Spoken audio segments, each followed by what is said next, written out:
orc archer, captains. So volleys wouldn't happen. But as he's running towards them, they just blow up in front of his face, all three of them. I feel like he doesn't want to be in the party anymore. He's like, everything just blows up. It's not fair. I mean, it's nice that he didn't have to go one by one through the orcs. They kind of all died at once. There's a your level 17 ability. It gives you you can do Fury of Blows up to 5 times, but it's only if there are other targets around you that can take the other punches. Yeah, it'd be sweet to land in the middle of that group and just start doling out around me. Damn, Yeah. that's like That's a long ways away. Yeah, but by that time your monk dice will be like a D12, so it'd be like a D12 plus, 5 plus whatever item you have, whatever plus it is. So you'll be doing a lot of damage. In my retirement somewhere in a little retirement village. Mm-hmm. You mean like as a human being having retired because it'll take so long to get to level 17. No, I mean Joe Hoff having. Oh, okay. Well, maybe you'll retire about the same time. Okay. We're here. We did it. We survived a whole week in the middle of chaos. Thanks for doing the summary, Laurel. How's everybody's thing running? Is it still running smoothly? Are you guys getting any lag right now? So far, so good. Okay, so the main problem is that I downloaded a new module that lets me import stuff from D&D Beyond, and I just clicked the import button, and it's like, oh, everything? Okay. And it has not stopped for the last hour, just importing every monster in existence. So we're all the way to the Ys now, so it shouldn't be too much longer. So if it's all laggy, that's why. It's kind of laggy on my end, but anyways. Okay, so we left off actually in the middle of Arathator's turn. I guess back up. You guys are in the midst of a battle for one of the 10 towns, and you guys are defending this city from an onslaught of orcs, giants, and I guess now dragons. Though you didn't exactly know that's what you bargained for when you first got here. And Arathator has just breathed his awful fire upon all of you. I guess we need music. Mm-hmm. Yeah, John, I rolled my con saving throw for the elemental because I forgot to do it. Keep haste, so it's in the chat. Cool.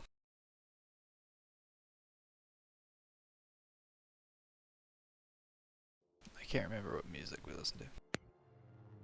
Something jazzy, I think. Happy music. There we go. That's pretty good. Okay, so yeah, the Constitution saving throw, you succeeded that. Wow, what a fucking roll.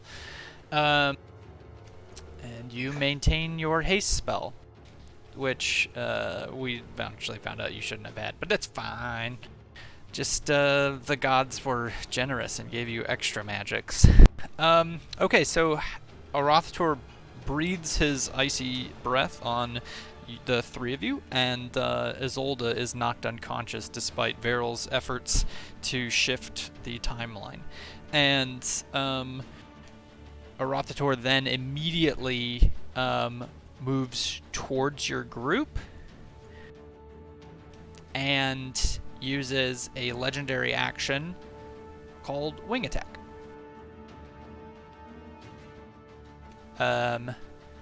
And the way this works is it rolls really poorly. Whoa, what the fuck is that? Oh, anyways, I need the three of you to make a dexterity saving throw.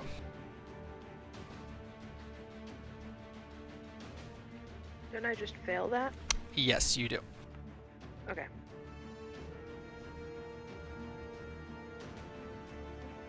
Okay. F. Veryl takes 9 damage and is knocked prone. Earth Elemental. Let's see. I can't remember what the saving throw is supposed to be on this. It is. Oh, it's high. Is also knocked prone and takes 9 damage. So the two of you get. He like comes at you, breathes his breath on you, and then sort of like to back up suddenly to get away from you, he hits you with a like a big gust of his wings, and flies immediately backwards a number of feet. Should we add that damage since we weren't targeted? Yes, you should. And then he also uses the rest of his movement, so he can move half his movement with the wing attack, which means 80, and then he moves his rest of his movement up. So he's now up about 110 feet. Would I get an attack of opportunity of him moving away? That's a good question. I kind of want to say because he like bowled you over that you wouldn't, but does the prone status say you can't do attacks of opportunity? Because if it doesn't, then I think I should allow you to be able to do it. Let me check. Oh, also you have to make a concentration check as a elemental. Google says you can. Okay, so I'll allow you to like sort of punch at the dragon as he's swooping in. Okay. He has disadvantage though, right? Yeah, he would have disadvantage, but I'm gonna say Prone comes with it, yeah. that because, well, yeah. Okay, so roll your attack at the dragon.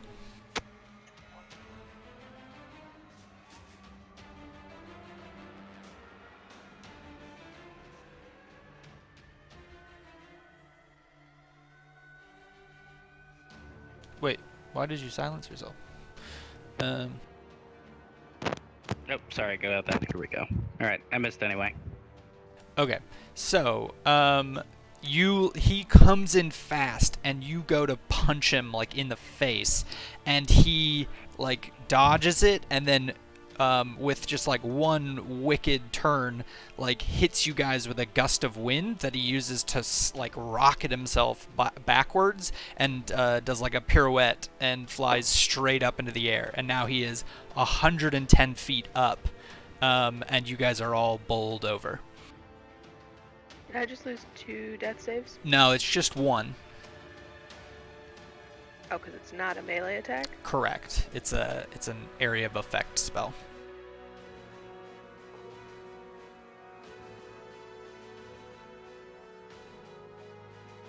And that ends his turn. Johoff, you are up.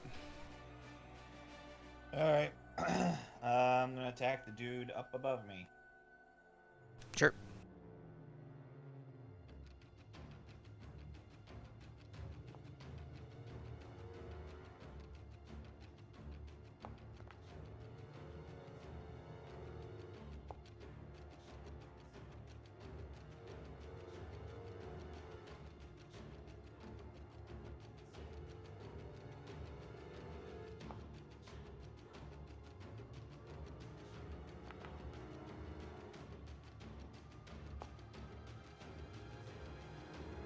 He has 1 hit point left.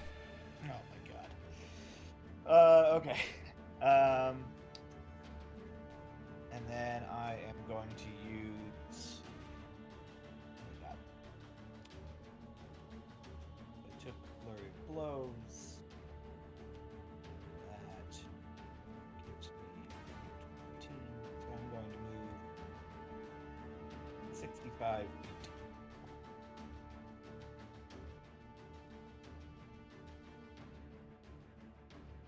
Right there. Okay, and that counts as a disengage, correct? That's correct. Yep. Okay. Can you unpause it so I can move real quick? Yeah, sorry.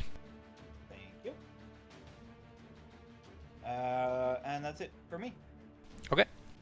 Just FYI, the 3 of you over here are prone. I guess I could mark it.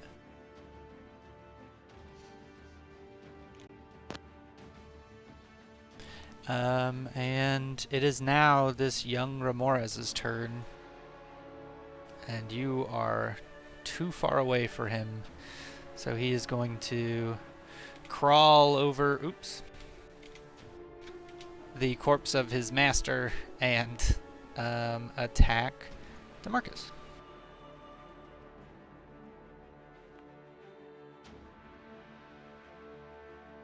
And he, the Remorhaz tries to like bite out at you and rip into your armor, and you're able to just parry him away, keeping him at bay. And that is his turn. This young white dragon is going I to... do have intimate experience of remorances, so Yeah, you... having been inside of one for quite a while. Yeah, not today. Okay, this young white dragon is going to fly 80 feet straight up. Actually, he's going to do like a triangulation thing, and he's going to go that way. I'm going to need to see the Pythagorean theorem for that, please. Nope. Okay. It is the Frost Giant's turn. And he is going to, frustrated with Damon just forever being able to be out of his grasp, he's going to try and grapple Damon. So Damon either needs to make an athletics check or an acrobatics check. One is to like push him off of you, and the other is to try to escape. I think haste might affect your acrobatics score, but I'm not entirely sure. You might want to check that. Yeah, I'll look it up. I know it gives advantage on dex saves. Yeah, but this is an ability. Yeah, it might say dex saves and ability checks, but I'm not sure.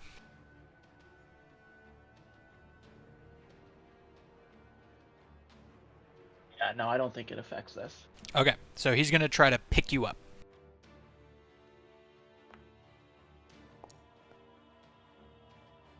And he does. You chose that over. Are you proficient in athletics?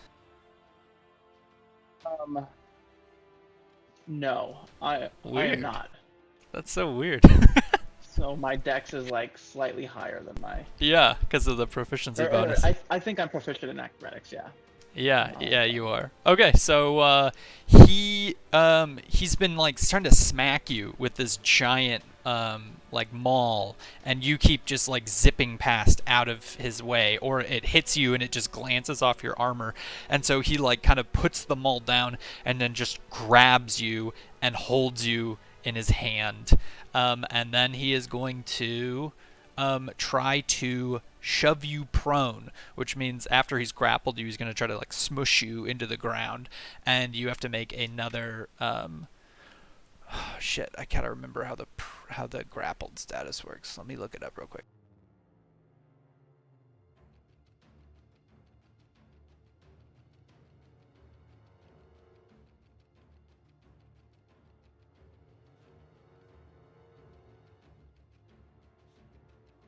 Okay. The speed is 0, cannot have bonus to movement speed. Nope. Okay, he's just going to try to basically knock you prone, so it's another, like, contested roll. So he's going to use his strength, his athletics, to try to push you down, like, onto the ground and hold you prone. I still use acrobatics, or does that not make sense in this situation? It looks like the math's not going to matter either way. Then I'll take the high one. Yeah. So I think acrobatics would work. Like you could try to like slip away, even though he's grabbed onto you, he couldn't smush you to the ground. So now he has you prone, held on the ground, and he's like looking like he's going to attack you again, but he is he doesn't have time to do it in this turn. And that is his turn. Varel, you are prone and have taken a lot of damage lately. Yeah. I can expend my movement to stand up, correct? Yes, that will be half of your movement. Half of my movement, okay. So I'll still have 15 feet. So let's do that first. I think I can remove that prone condition.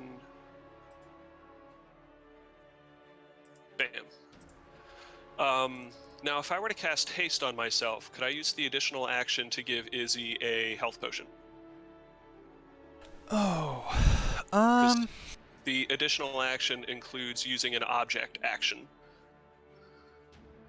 Oh, does it? If it According- does, yeah, then yeah, I don't.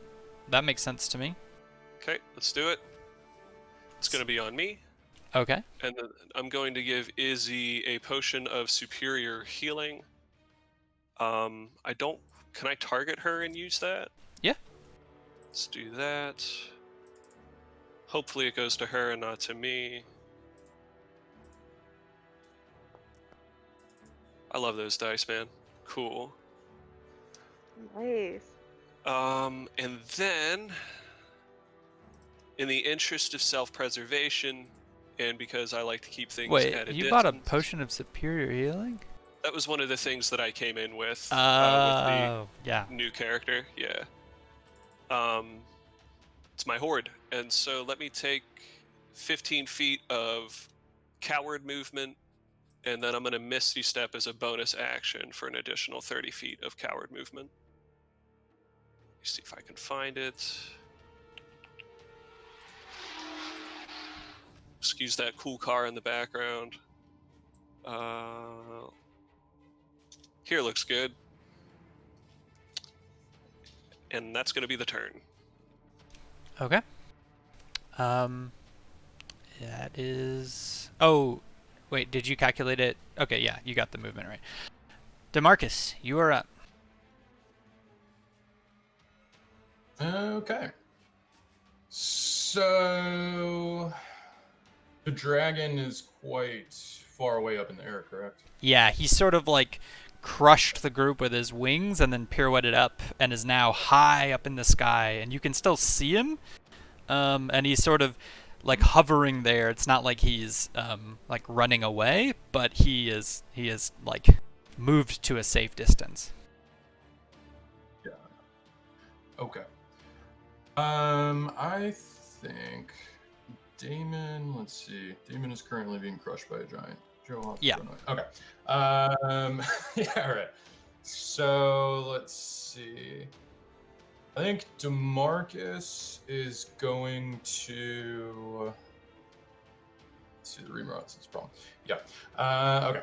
So DeMarcus is going to use a channel divinity option,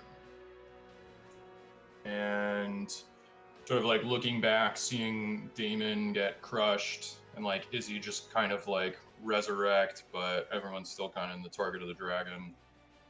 And the enemy's closing in. DeMarcus looking at Damon as he gets crushed by this giant, is just going to say to him, "We'll die today unless we believe." And he is going to look at this Orog and this Reamrots, and then back at the Orog and see Johoff kind of like behind the Orog running around. Just kind of like nod and smile at Johoff. And then DeMarcus is going to put his hammer down on the ground and kneel down in front of the Orog and then look up to the sky and sort of see a bunch of smoke filling the sky, billowing around, and some pure white clouds through the smoke. And he is going to use his channel divinity option, oath of sacrificial devotion.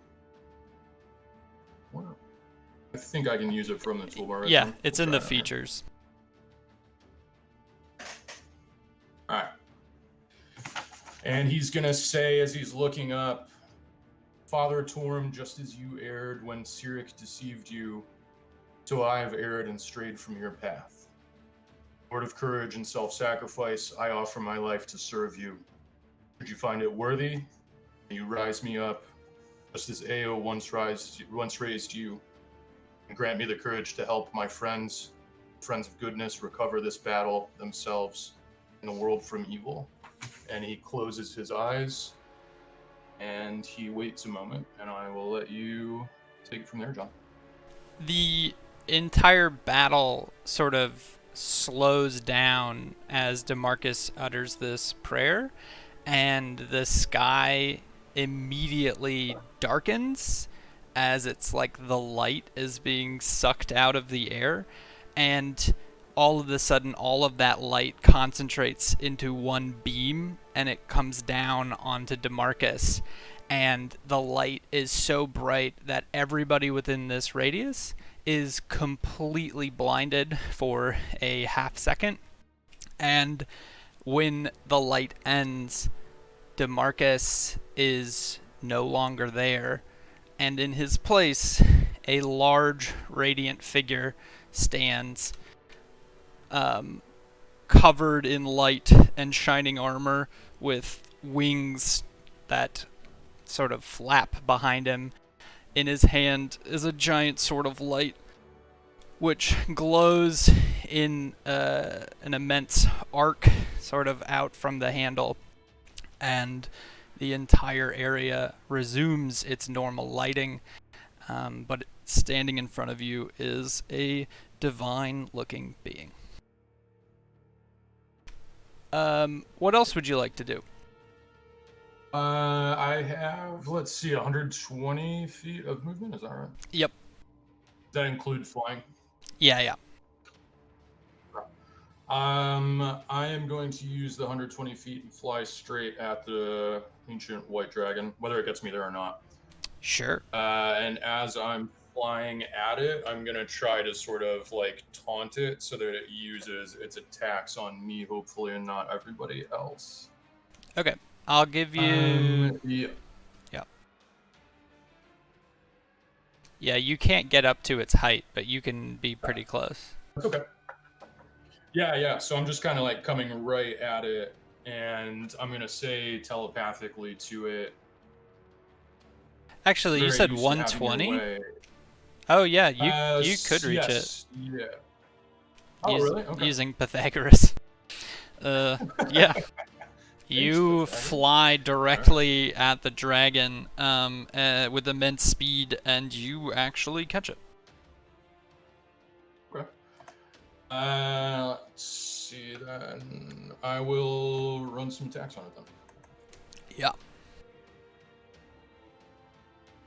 And I'm assuming... Oh shit, I thought I saw it in the character sheet. Where was it? Yeah, Sword it's of in Light, correct? Yep.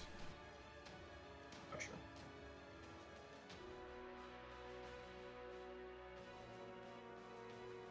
I have 3 attacks. 2. Okay. Alright, and I will say that's my turn. Did the heal effect get everybody within 90 feet of me, John? I don't think it did it? No, that was the other thing I was going to describe. Every person within range is healed for the full lay on hands amount from DeMarcus, which at this level should be 50. So everybody gets plus 50. And damage too, I think. Yeah, and damage 50 to everybody in the 90. Oh, right.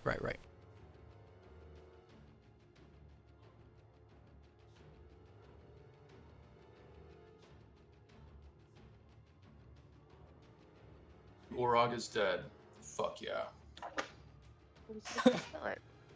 That was really the motivation for this. It's like the only way to get rid of that Orog.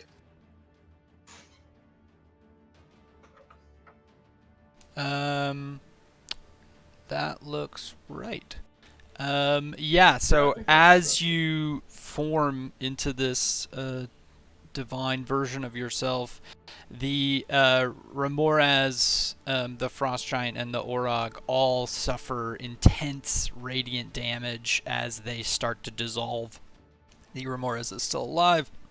The Frost Giant is also alive, but very hurt. The Eye of Grumsh probably got taken out, right? Yes, he got wiped out. And he is gone. That's his turn. And out of nothing, another figure appears, flying from the ground a silver dragon, which was previously invisible, takes to the sky in pursuit of now DeMarcus in this divine form fighting Arathator, and tries to catch up, but he is not fast enough. He uses his movement speed to catch up to him as a dash action, but that is as far as he can get. He just zooms up as fast as he can. And at the end of... Okay, no, that's good. Damon, you are up. You are healed to full, but you are shoved and held prone by this giant. Yeah, so I heard DeMarcus saying some things that didn't quite fully make sense to me. And then, like, in the periphery of my vision, I guess I could see some sort of blinding explosion happen. And so in my desperation to, like, get up and rejoin the fray, I can still use Misty Step, right? Correct. Yeah. I will Misty Step as far away as I can. And then use half my movement to stand back up. And look briefly around to try and figure out what's happened. And not see DeMarcus. See some kind of radiant being and new dragon, like, up in the air fighting Rothator. And decide... you would see all of my... Marcus's armor and weapons where he was standing as well. Yeah, I'm just gonna decide, you know what, like, not my table. And run back in to finish off these dudes that I was fighting. So I think I'll just swing at the Remoras. Sweet. Yeah. How do you want to kill that Remoras? As I'm sprinting in, I just bring the flaming blade up in an arc and, like, slash it across its enormous throat. In a long curve. Okay. And then... So the as you slice its throat, it spews hot lava blood on you, which does 3 damage of fire. Right on. And then I'm just gonna turn back to the giant. And that is my turn. Oh, wait, you have haste. You used bonus action, Misty Step. Oh, and then oh, attack. right. Yeah. Yes, no, I'm going to step up and hit this giant one time.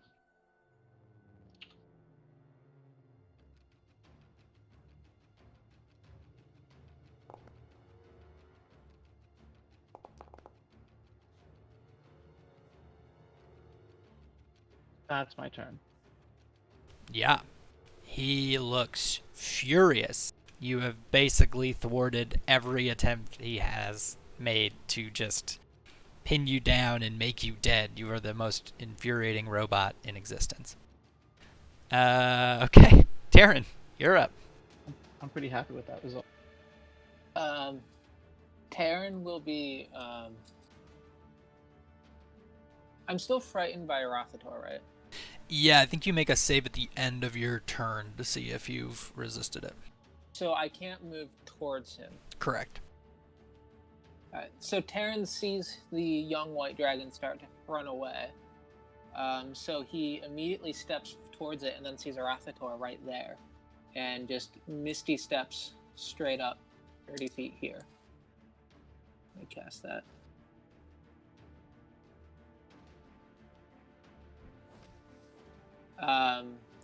Then he's gonna run 30 more feet.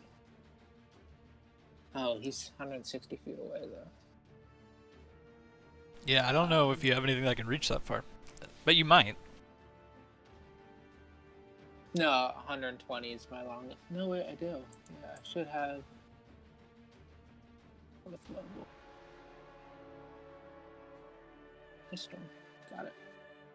And then I'm going to cast an ice storm. But I'm going to... let me edit it real quick. I'm going to use a magic point, a meta magic point, to make it lightning damage instead of... You can just roll it normal, and then we'll see what the save is, and I'll apply the damage.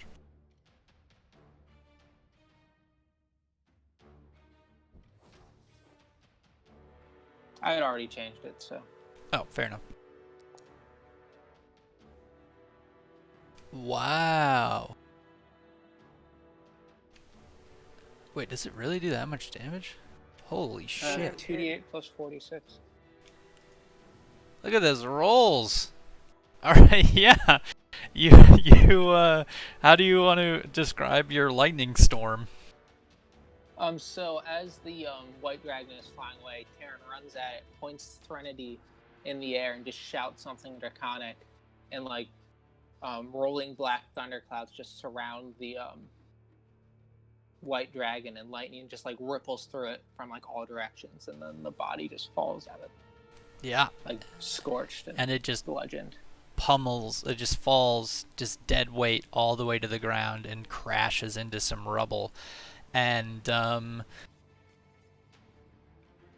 it is dead.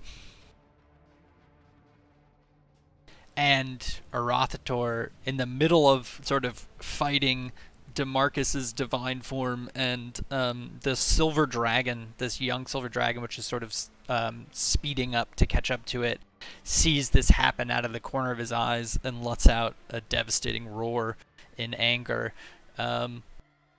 And let's see. I rolled my wisdom save. Does it make it, or am I still frightened? Oh, let me check.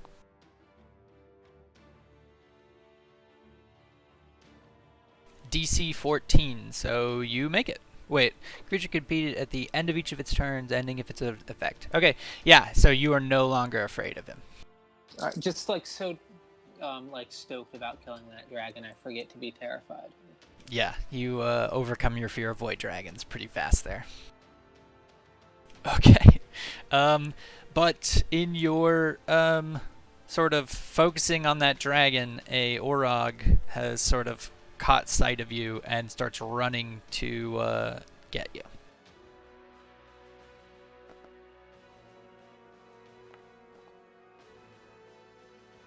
And hits you a second time.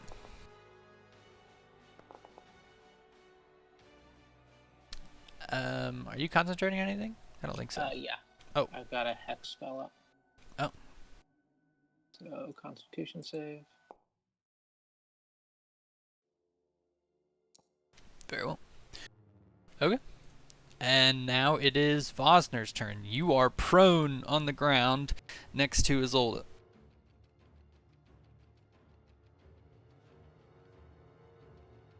Okay, unmuted. Cool. Let's see. I'm going to pick Izzy up. Or first I'm going to stand up for half my movement, which is about 15 feet. And did I fail my con save earlier? Oh, I think you did. I think I did. Oh, so you're stunned. What can I do? Nothing. Okay. You can't... Can you do movement? I forget. I don't know. Leif, do you remember? Do that one more time. If you have haste, can you... If your haste falls, can you use movement? No, I don't think so. Okay, Let me so... double check, but...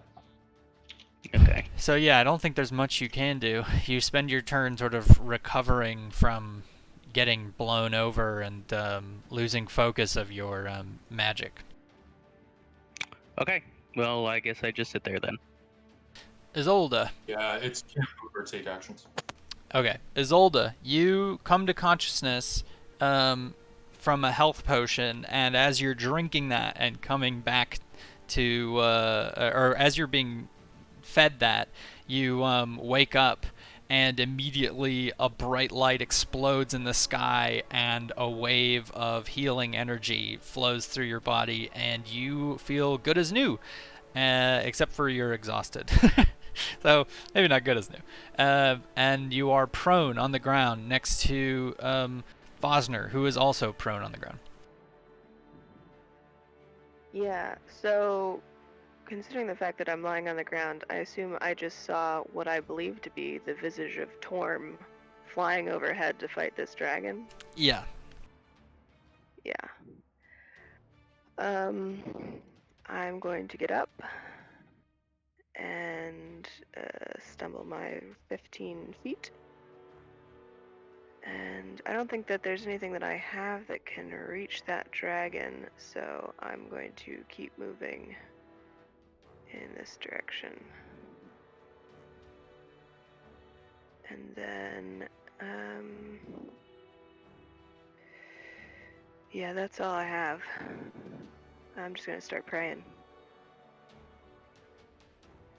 Yeah, well, as you stand up... Wait, you don't have that much movement because you stood up, right? Oh, you dashed. Yeah. Okay. Yeah, as you sprint over to get underneath this fight, you see up in the sky, sort of fighting in circles, a ancient white dragon, a visage of Torm, and a young silver dragon. And that is your turn. And it gets back to Arathator. Oh, I guess at the end of your turn, he's going to attack. Meladrinth, who he crits. Yeah, so at the end of your turn, you see in that fight up in the sky, the Arathator takes this massive bite out of Meladrinth's wing, sort of making him drop temporarily, but he stabilizes. And then at the start of his turn, see if Can I he... get a health bar on Mel? Oh, yeah.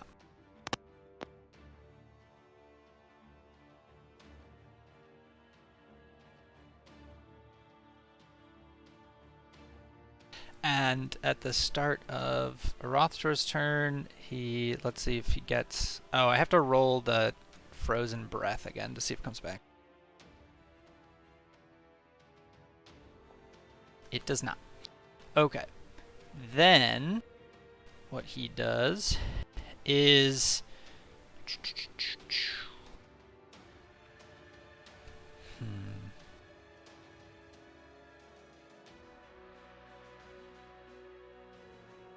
Let's see. He uses... Where is that spell? It's not that, not that, not that.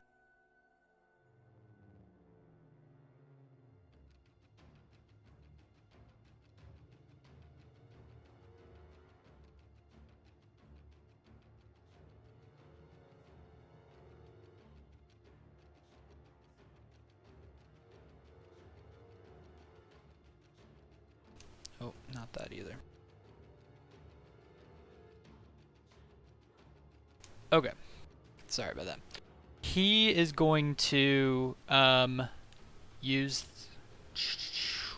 a legendary action on Meladrinth.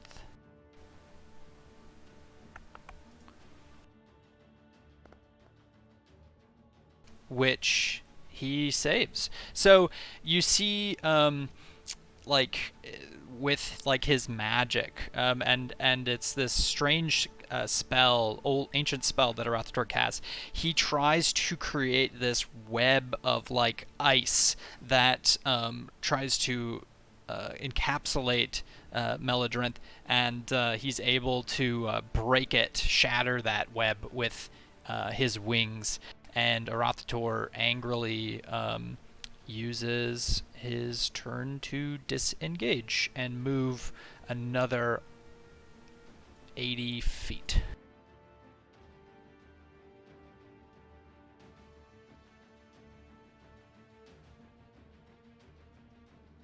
And that is his turn.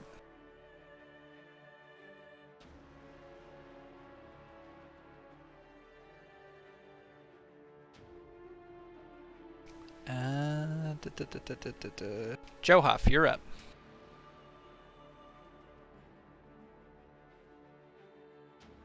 It's getting quicker in between these turns. Yeah. All the bad guys died. Yeah. All right. I think I'm gonna go after this giant boy. It feels like the right thing to do. There's nothing else alive there, right? Correct. Yeah, it's just the giant. Okie dokie.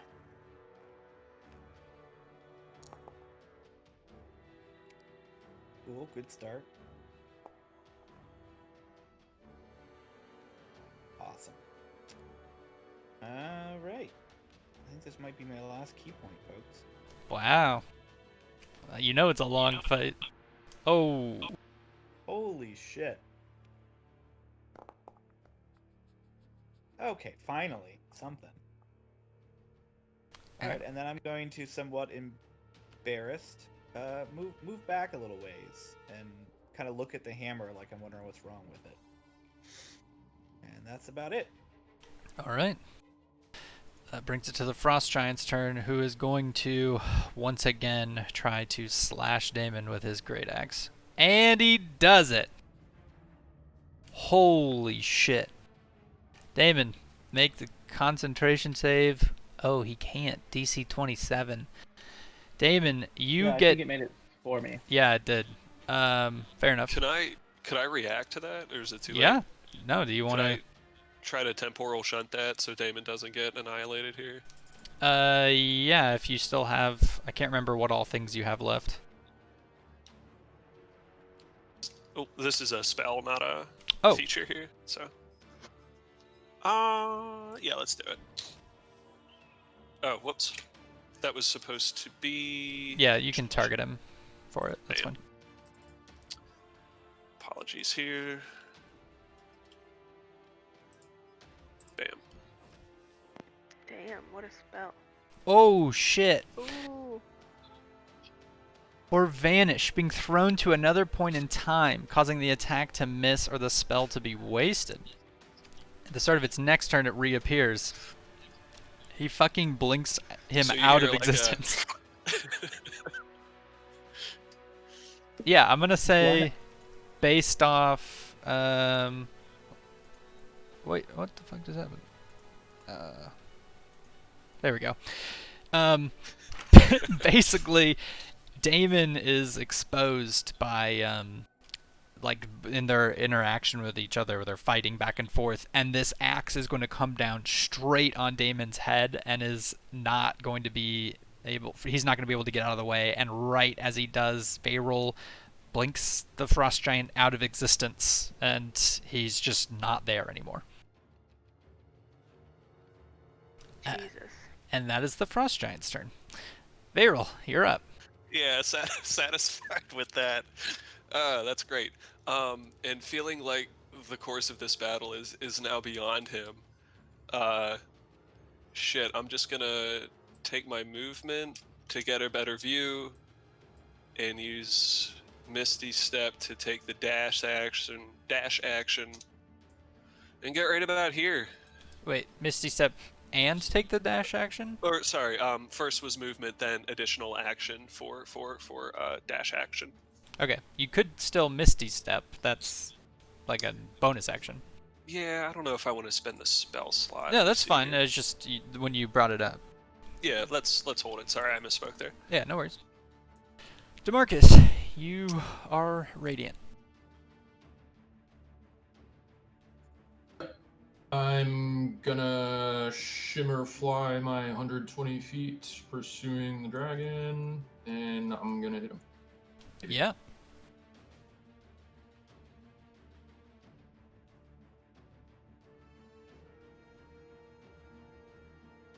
Sorry, I'm moving him if you're trying to move. No, that's all right. Yeah, no, mine's slowed up anyway, so it's okay.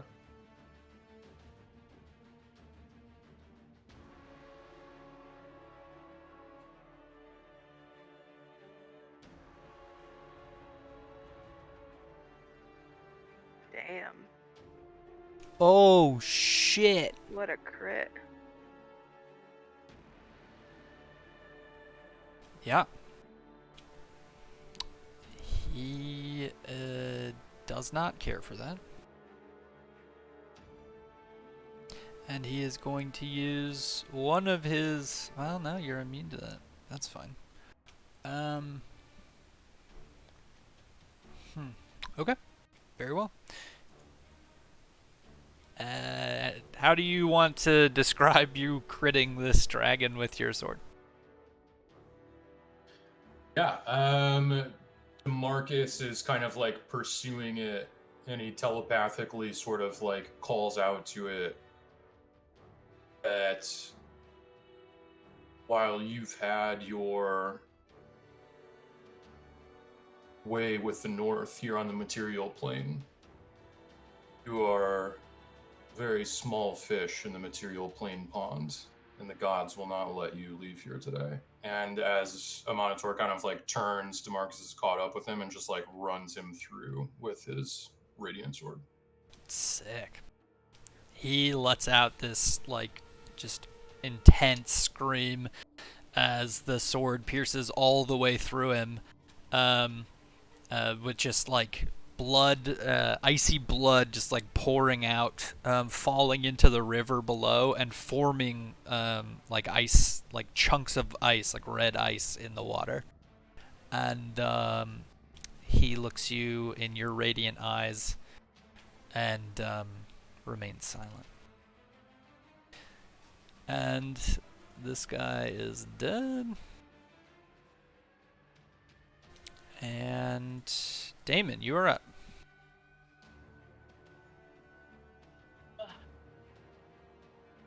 With the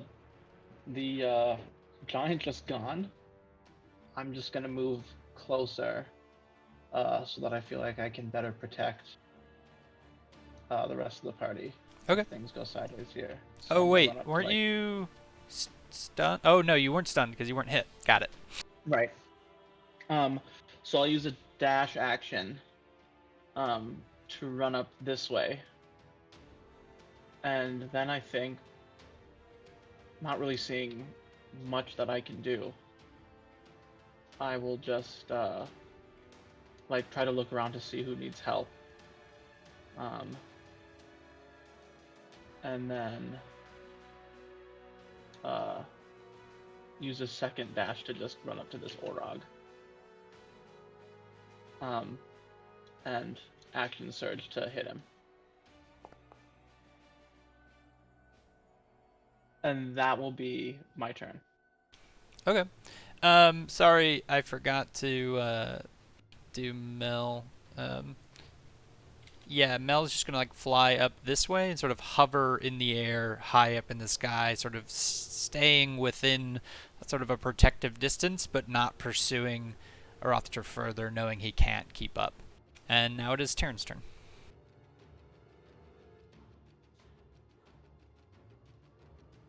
I'm gonna use my bonus action to move my hex onto the Orog.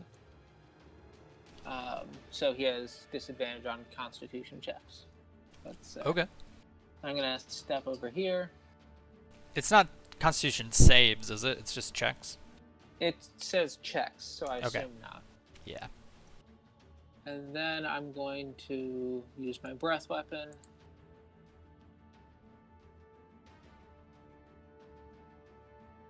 Hope I don't get Dame as well.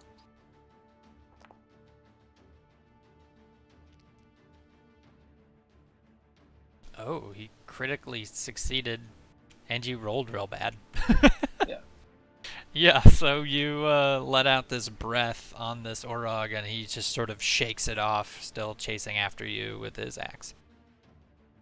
That And seems about right. He is going... oh, yep. Then I've got my movement. I'm just going to use it to go. I'll take an attack of opportunity. It's fine. All right, it's coming your way. And it misses. Okay, that is... And now it is his turn. He's going to attack the only guy next to him. He's going to attack... Oh, sorry, I had both of you selected. do that. He misses Damon with that one, and then he swings the second time. Misses Damon with that one. And it is Vosner's turn. You are now unstunned, but still prone, standing over here. Cool. I guess I'll stand up and let's see. Is there rubble around me? Yeah. I like to pick up some rubble and toss it at the Orog, and then move my 15 feet. Okay. Yeah. Do you have like a? I don't. It would be, I guess, an improvised weapon. Yeah. Let me look at the rock attack from. Okay. Yeah. Roll a d20 for me, and we'll see how well you do. 1d20. Nope. Slash Shoot. roll space.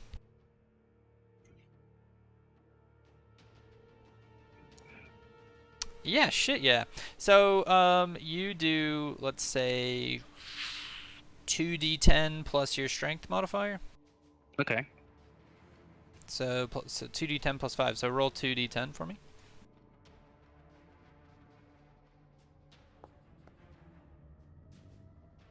Nice.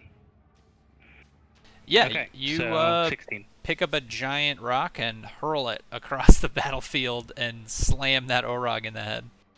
All right. And then I'll move 15 feet closer to Damon. Solid. That was, and that's it. That was a pretty fucking good round for somebody that can't get to anything. Nice. Isolde, you're up. Izzy is going to continue running towards the dragon, and realizing that it is moving way faster than she can move, she is going to let out just a feral scream of frustration and cast Blood Blizzard.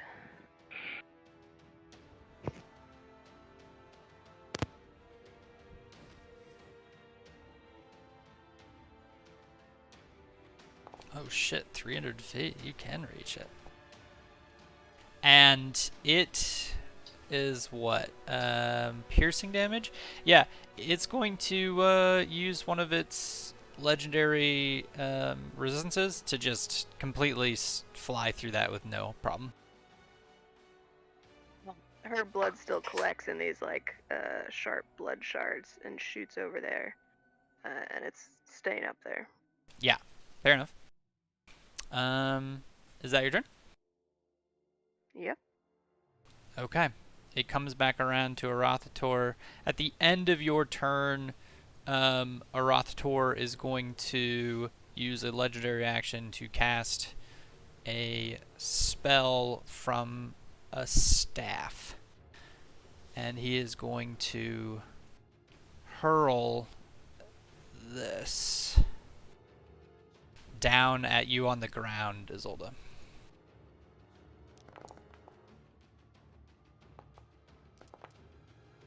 And you resist and succeed the... Wow, that's incredible. You critically saved it's a DC 19 dexterity saving throw. Ilmater is watching over you as you are able to withstand most of the brunt, and you do not break concentration. And you see him now at the start of his turn. That was a legendary action.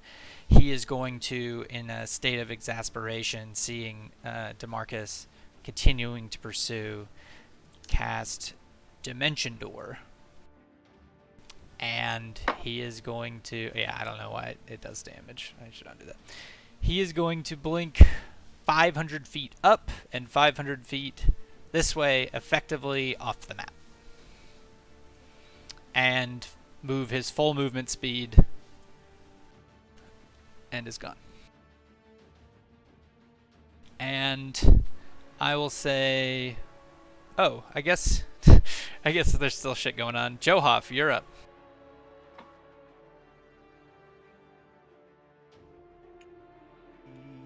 guess, is it just that Orog? Is that the only thing left? I'm here scrolling around. That the you map know of, but there is a frost giant who will come back at the end of his turn. Or at the start of his turn, I think. Where's that? Oh, right, the guy who blinked out. Yeah. I guess I'm gonna hold my hammer ready to throw. Like, Yeah. because I don't really understand what just happened with the blinking out, but I'll be like looking around frantically, ready, thinking it's some trick of the frost giant. So Yep. I'll just ready an action or ready an attack if he blinks back in. Yeah, and it's his turn next, so I'll just unblink him there, and he comes to, and his axe comes like slamming into the ground. But there's no Damon there.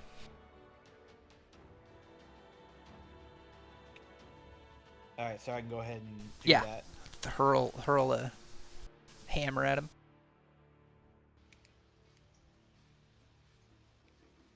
Yeah.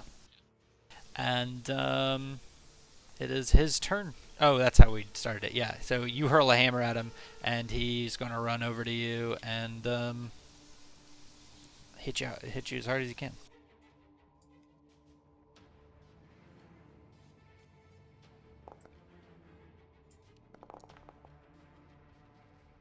Yeah, he brings down the hammer. Varel, you're up. Okie doke. Am I coming through?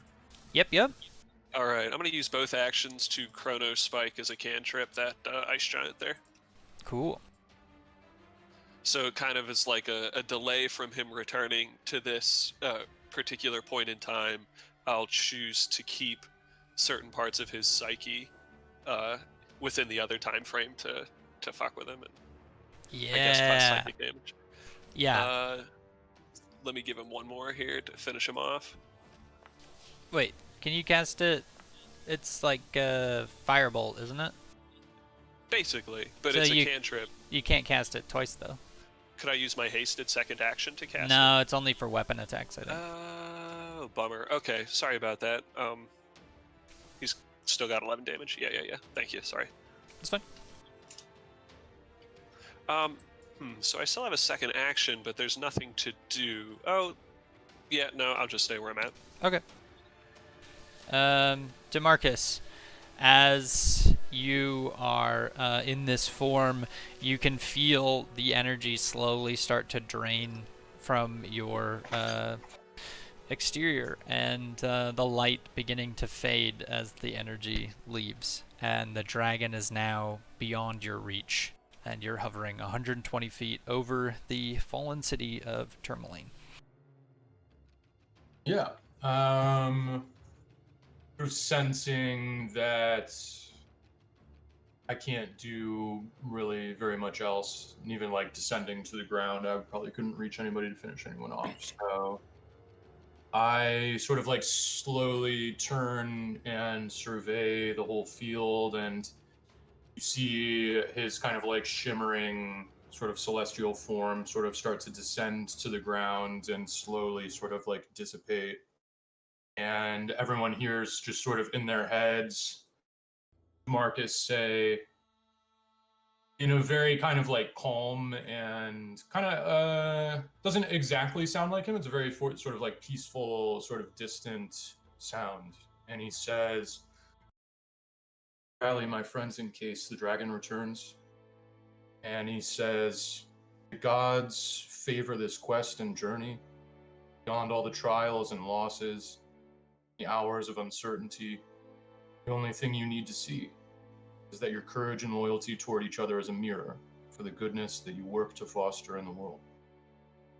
Belief in this is the only light in the darkness toward which we are all inevitably drawn. Goodbye, my friends."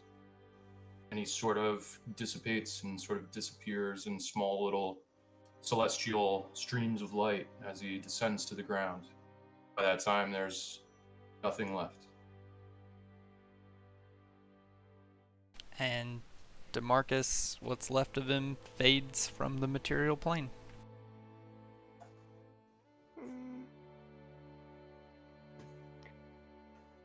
Rough.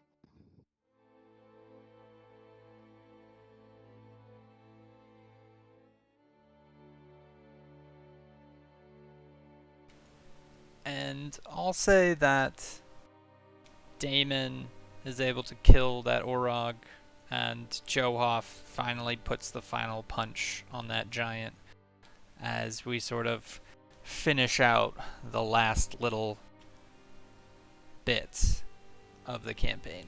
Or, sorry, of the battle. And that is the end of combat. Terran will rush like another 30 feet towards the fleeing dragon and just shout in frustration. And then turn and stare at where Demarcus kind of dissolved.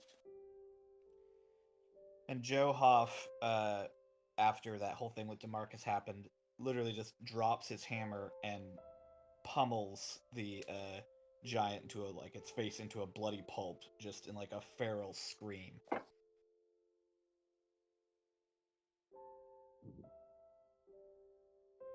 When Izzy heard his voice, she started running towards where he was descending, but he is gone before she gets there.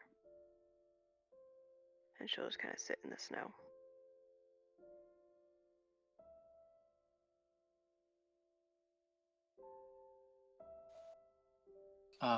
Terran will pace back and forth a few times and then kind of catch his breath over the body of the young dragon. Then he's gonna murmur a few words under his breath, and then he pulls a dragon tooth dagger out of his cloak. And just in a moment of frustration, he says some words in Draconic and then jams it into the young dragon's heart.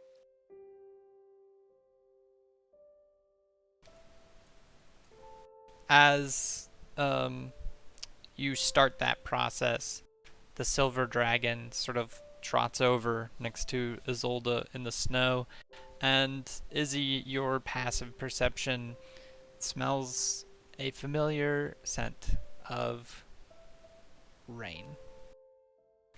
And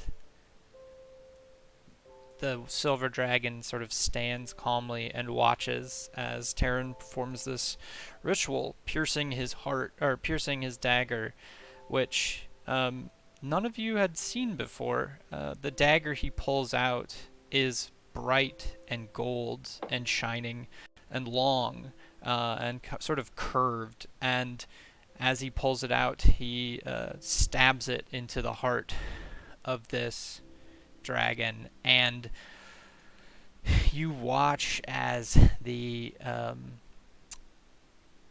dragon's corpse begins to wither, and you watch it age rapidly and slowly turn until it's nothing but bone. And Terran seems to absorb this energy as it flows into him, and his scales begin to flicker with little specks of white.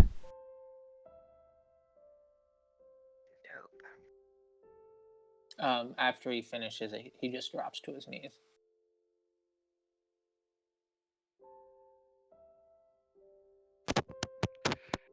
I guess Vosner will drop his form as well.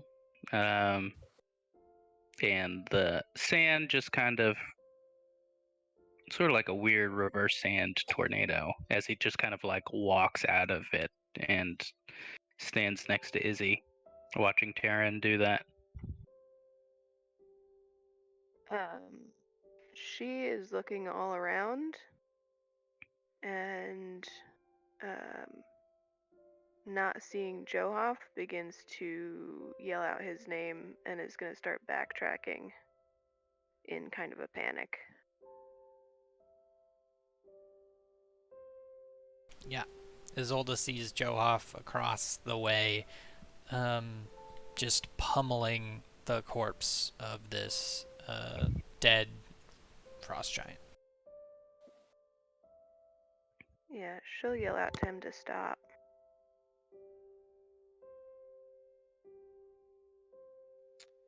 Yeah, Joe places one last really sort of bloody, kind of mushy sounding punch into what's not much of a face anymore, and then kind of sinks back onto his haunches in the snow.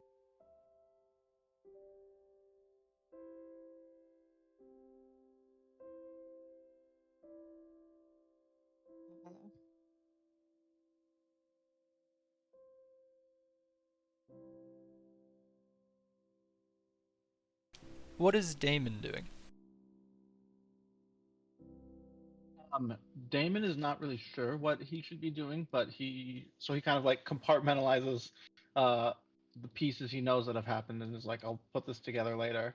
And he just walks up to Varel and says, I am not certain this is the case, but I believe I may owe you my thanks.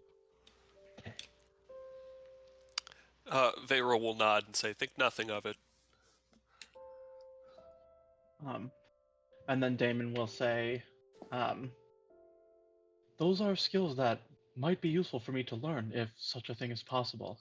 And then he'll nod and just start walking back towards the last place he saw DeMarcus and see if he can figure out like what exactly it was that happened while he was pinned by the giant. Yeah. So when Damon goes to inspect the kind of location, the center of that spell, he finds all of DeMarcus's belongings, his armor, his weapons, and a dagger which has strange gears on it. Looks like it's made out of an old metal, netherese. But it also looks like a tinkerer's dagger, like something that maybe Missile would have used. And then you also find his maul and a backpack.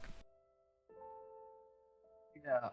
I'll like just grab everything and start gathering it up, like into as manageable a bundle as I can, like taking special note of the dagger and maybe like briefly looking at it and puzzling over it. Yeah. And being like, why would DeMarcus have something like this? Perfect. And then I suppose I will just like try and survey the scene once again and figure out like what do we think our play is here, and then decide how I'm gonna start heading towards Isolda because she's the captain. Yep. While they're doing that, Taryn will eventually kind of get up and turn to Meladrinth and say, thank you for your help. You were there for the turn of the tide. And he sort of nods and says, I owed you one. And he begins to shift form.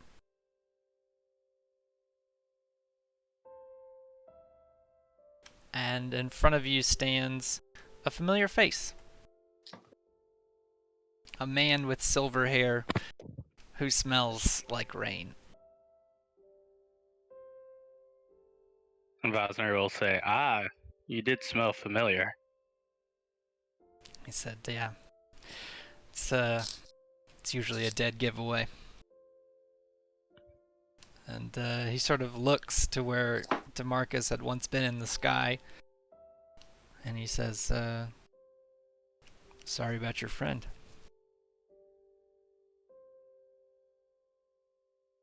Yeah. Was not expecting that.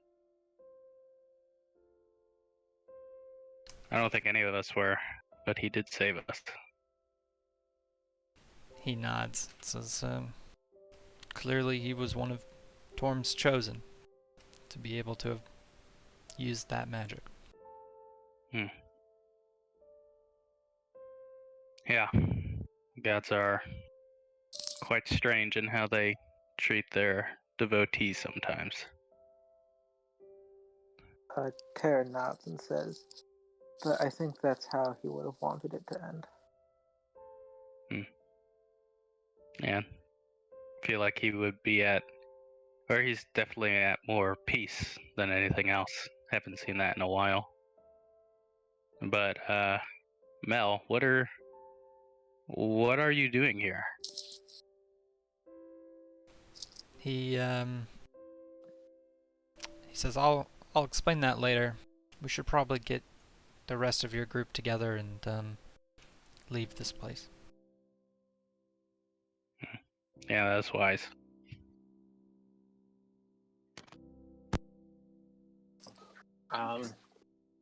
Taryn will then start walking towards the rest of the group. And Mel sort of walks over this way, and from behind a wall, another familiar figure pops up. The young girl that you guys saved, who didn't talk. And they sort of exchange gestures, and you get the feeling that they're both just asking if they're okay. Also, Dave. Taryn will, Oh, sorry. as he's walking, notice the other dragon, and then turn and go back to it and perform the ritual again. Yeah. Again, Mel watches as you do this, but he doesn't say anything. As Taryn does this after he's done, I guess I'll ask, who taught you this? Was it Rusty or? Yeah, it was Rusty. One of the things he taught me. Yeah, and Vosner, as you're up close, you see that the dagger Taryn is holding to do this is about, a foot long and made of pure gold, with like ornate gems and ornamentation on it, and runes crafted into the hilt. It is very expensive looking. When he finishes it, he's out of breath after the end of it. So it's like kind of panting when he responds to Vosner. And then I'm gonna make an insight check on Mel to see like if there's like strong disapproval in his. Yeah, go for it.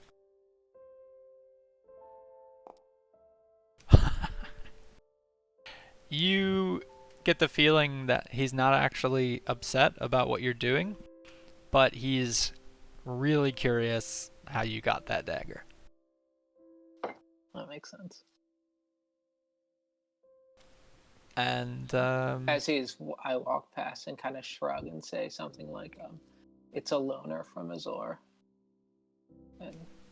And his eyes get really big as you walk away.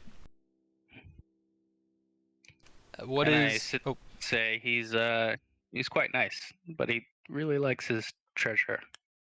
And I continue to walk. He laughs. What are Johoff and Isolde doing now?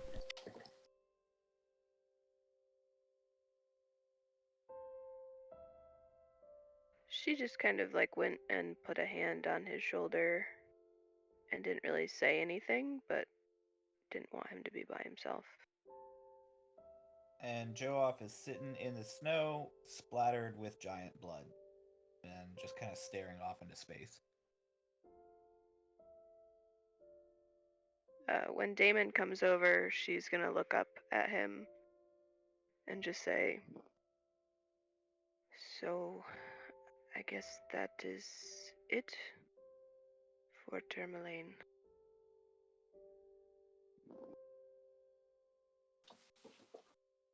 And as you sort of reflect on that, you see that on the shore across the river, all those guards who had run in fear from Arathator sort of come back from their hiding spots and kind of peek over the walls, and seeing you guys kind of standing there, sitting there, bloodied and bruised, but seeing also corpses of dragons and giants and orcs all like slain across the battlefield, they begin to cheer for you from a distance.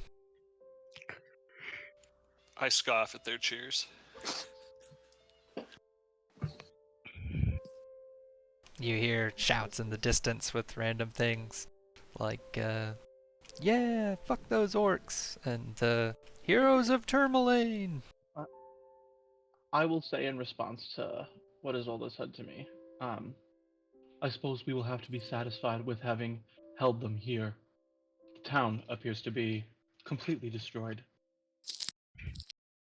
For the record, there is more town off the map to the where you came from. It's just didn't. Yeah, so like it is a total fucking wreck, but it is not like. But this isn't the entirety of the Right. wreck. Mm-hmm.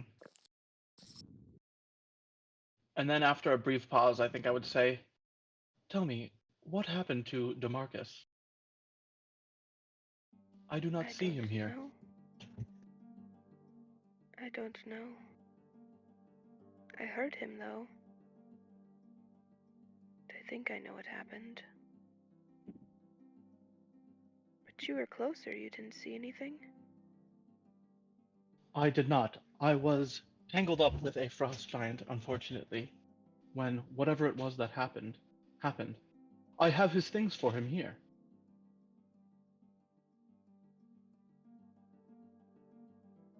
I think he's gone, Damon. I don't think he needs his things anymore. I will be silent for a moment and then say, I had hoped that was not the case.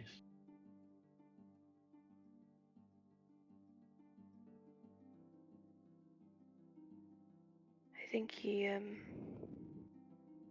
he did what he needed to do. I know it feels sad, but I think that he has met his God, his real God. And he left us an important reminder, I think.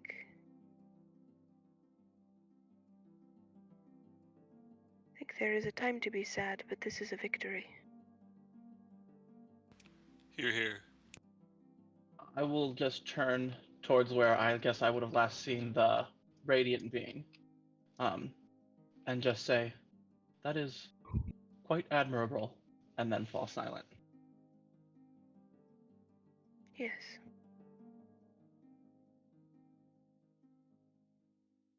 Is everyone okay? She's like kind of walking through the crowd and just taking a hard look at everyone.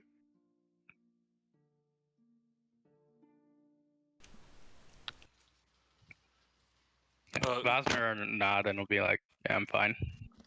Varel appears satisfied, but slightly agitated.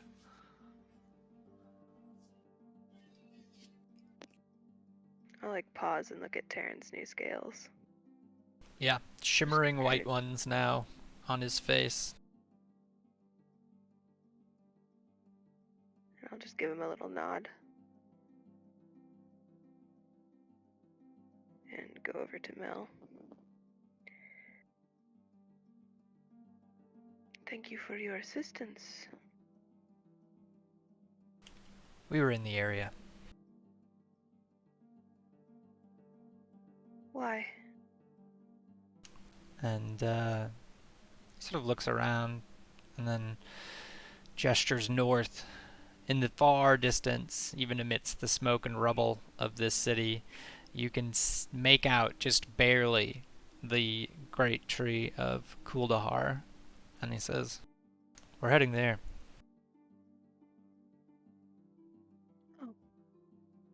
Vosner will ask, for what purpose? Well, I'm not exactly sure. All I know is that that's where we're going. And you see Hannah sort of nod, smiling. And she holds up a hand and heals Isolde.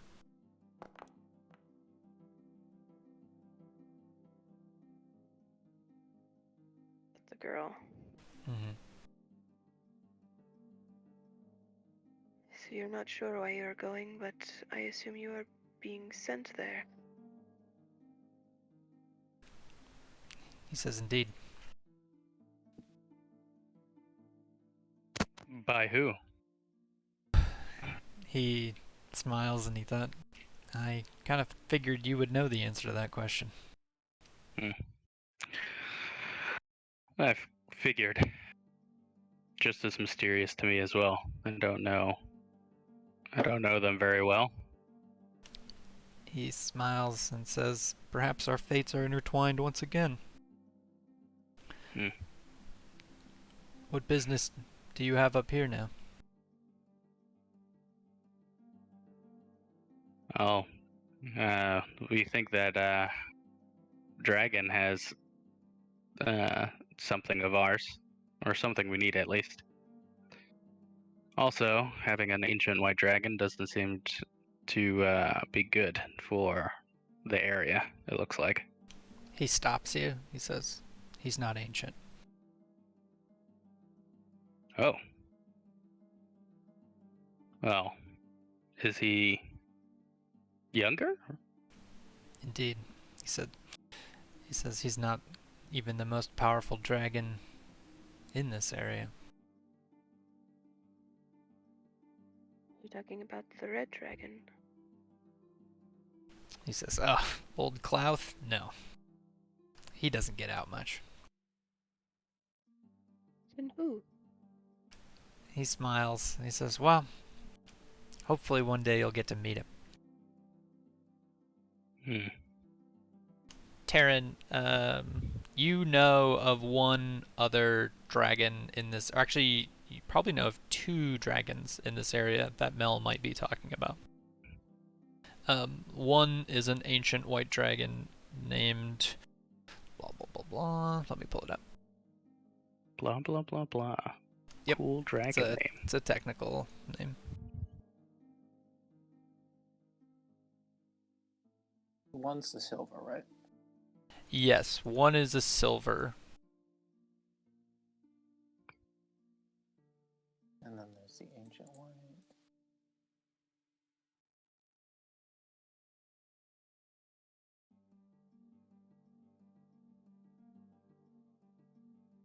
Those are the 2 names that you know of. Taryn will just kind of nod, but he's not gonna like drop the names or anything. Very well.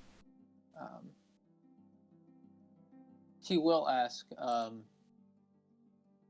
Actually, yeah, he will. He'll say, "Is Arviatris? How do you pronounce that?" Yeah, that's fine. That's why I typed it. It's super hard. It's super hard to spell. Right. Is he active, or is he also content to stay in his lair? He looks at you and says, it's a she, actually. And she hasn't been seen in a while, which is a little bit alarming. Taryn nods.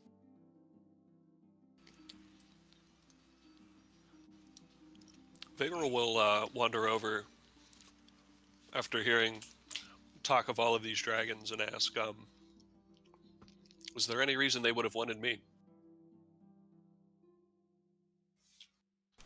Yeah, let me think of what Mel knows about that. Hold on.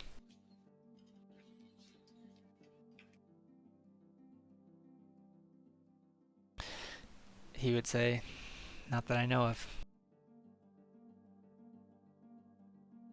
Vigor will nod in gratitude nonetheless and reflect.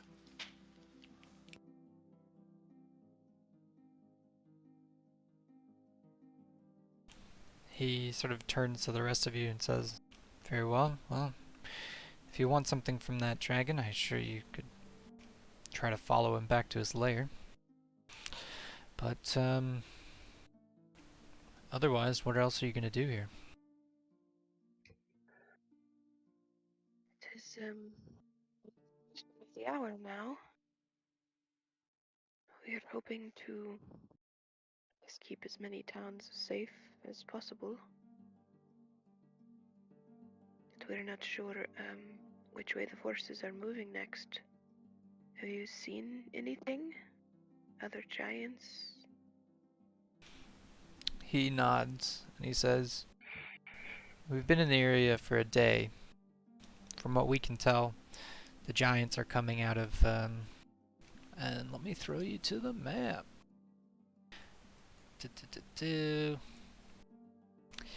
He points to Kelvin's cairn and says, did that add it to your shit? I think so.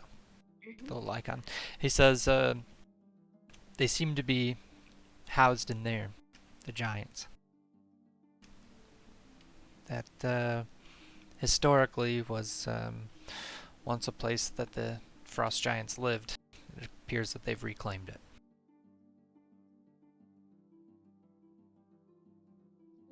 He sort of looks at all of you and says, If you want to put an end to the giants, that's where you'd go. And do you have any idea of where the dragon, that dragon that we just fought, Slayer is? He says, all I know is that it's in the sea of moving ice. Oh, that's definitely a clue that we didn't have before.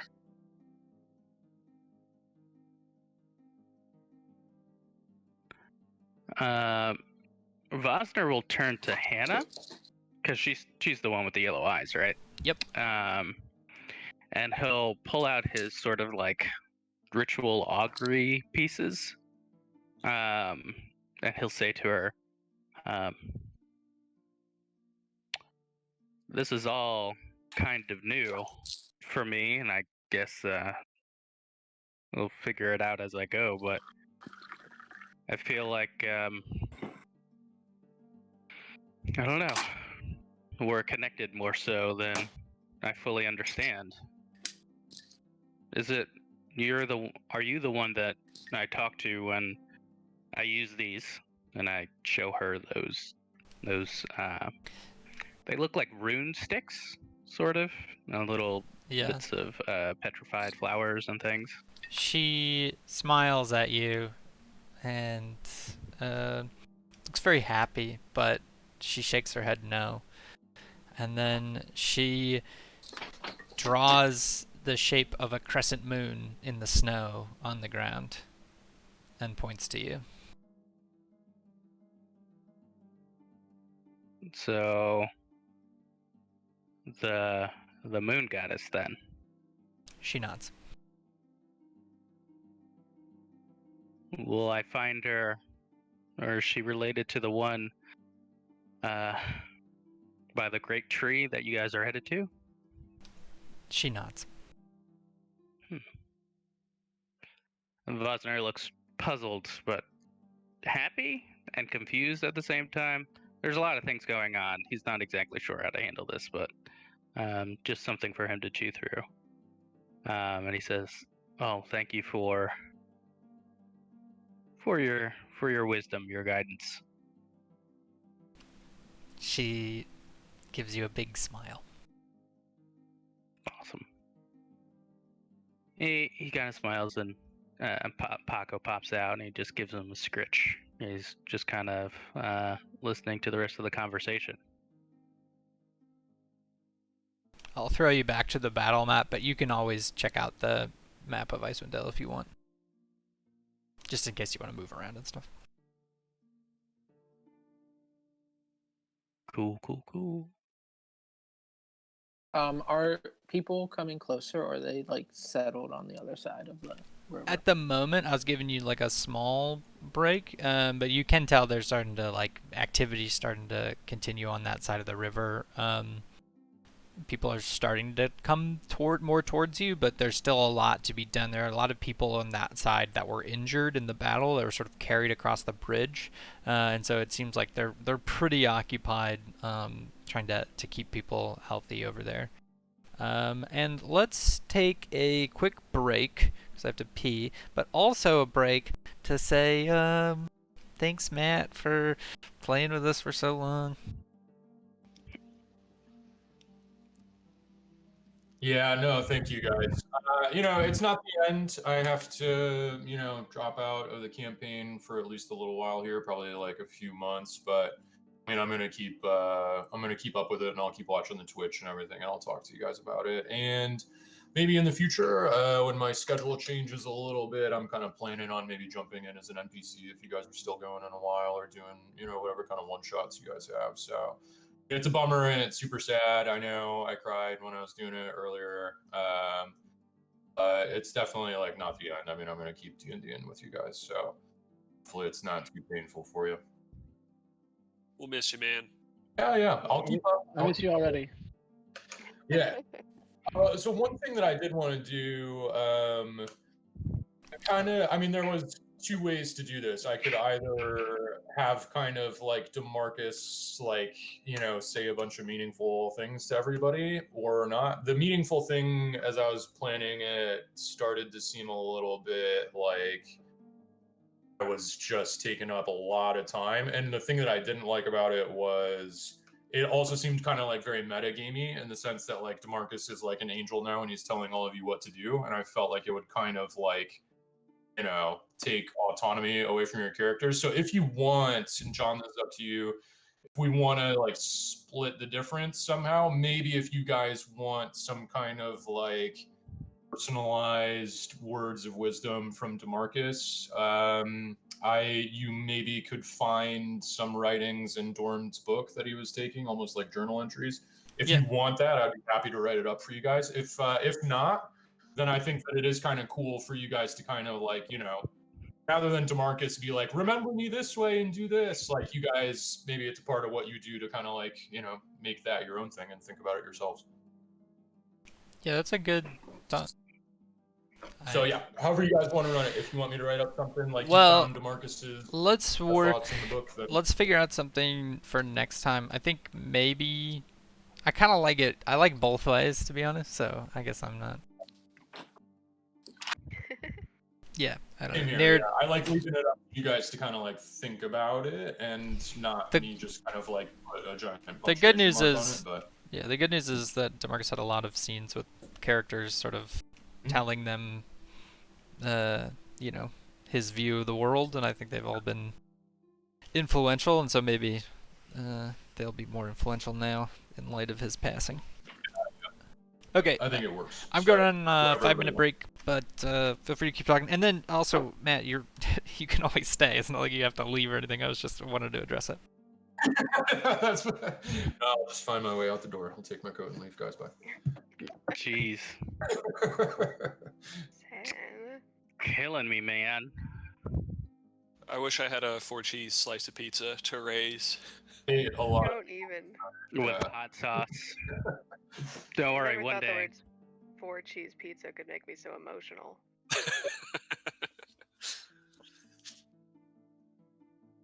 Wow. Yeah. Also, for anyone who didn't know, because I was gonna say we should hang out and get pizza. Garrett and I are moving away. So if you do want to hang out and get pizza before that happens, you better hurry up. Party. Party. When's the move? Oh, March 23rd. Good lord. Yeah. Yep. Damn, that's coming in hot. It is. I'll be here for a little longer. Sure is. But that's about it. Super sad. It gives me hope that like someday I can leave too. You know, I think that's the message. That's the message for everyone, is that you too can leave Florida eventually. Yeah. But you'll have to do so by evaporating into another plane of existence. Yeah. What part of North Carolina? The Durham area. Mm-hmm. So, kind of in between Chapel Hill and Raleigh. Got you. Yeah, Duke University's there. Yeah, I wish I could tell you all that I got a job at Duke, but that would not be true. No, then you'd have to publish. No. Don't remind me.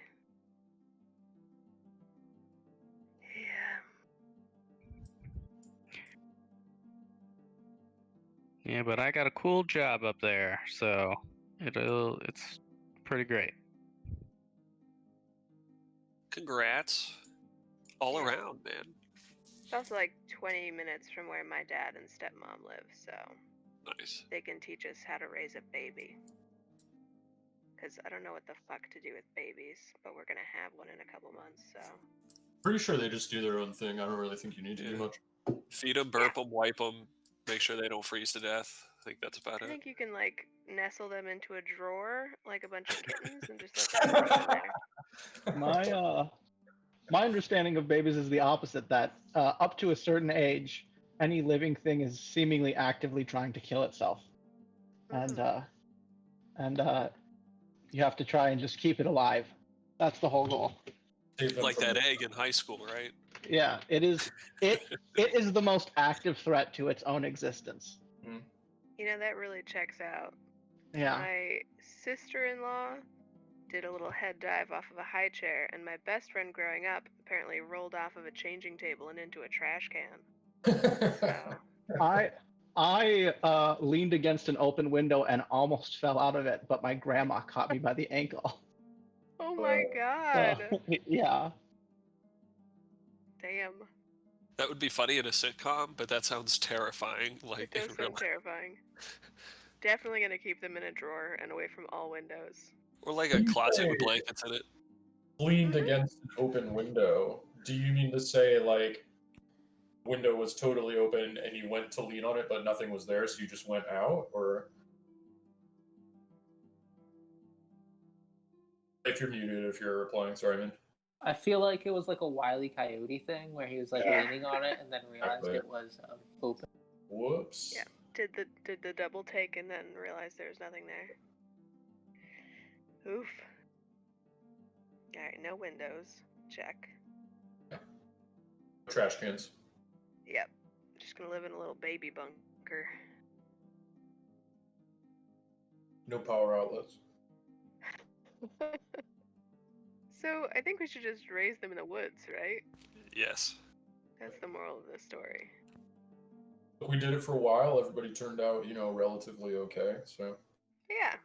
got to be something there. We So couldn't be scared. where we are today if we didn't raise kids in the woods. Yeah. So true. Half of my childhood was spent in the woods, and I think I'm okay.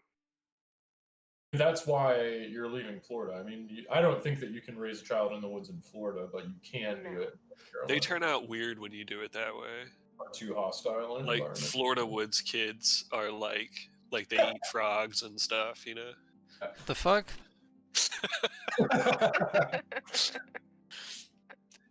We're discussing raising children feral in the woods. Are you alienating the feral demographic of our Twitch stream? Only the Florida feral demographic. Surprisingly, that's the only viewership we have. Damn. It's like we just appeal to a very specific group of people. I feel like there's gotta be a Bander Hob somewhere in Florida. Like, Oh, that yeah. is the vibe of Florida woods. Oh yeah, they were Large invented in sentient Florida. toads. 100%.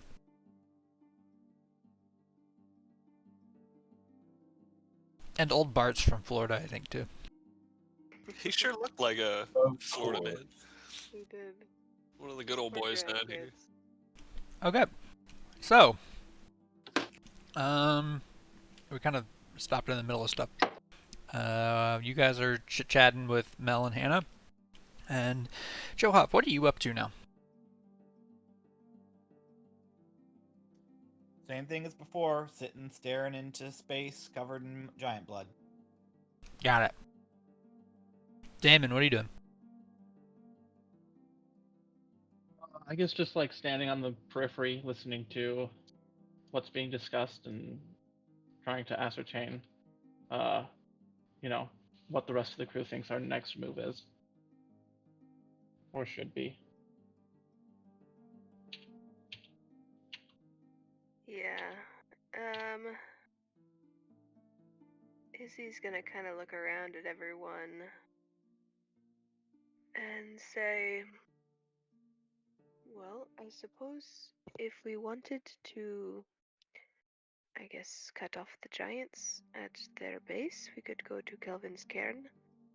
But it also might be worthwhile to go to Targos and see how they're holding up, or we could go out to some of the western towns and see if they need help. But the problem with Targos is that we will probably have the same issue as Bryn Shander, that they might be screening people at the gates.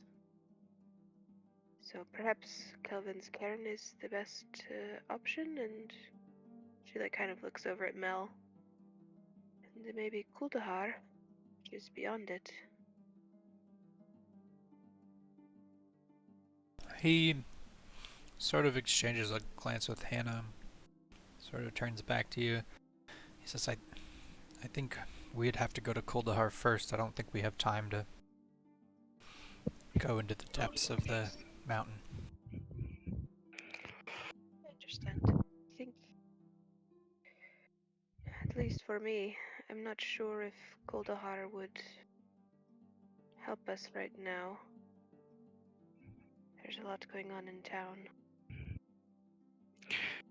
Is Kuldahar threatened in some sort of way? He says, I don't know. We don't have any way to contact anyone there. And then Hannah steps forward towards you, Izzy, and then in the snow, she draws a rune that is in the shape of, it's like a glyph that normally represents Ilmater. And she points to you, and then she points in the distance.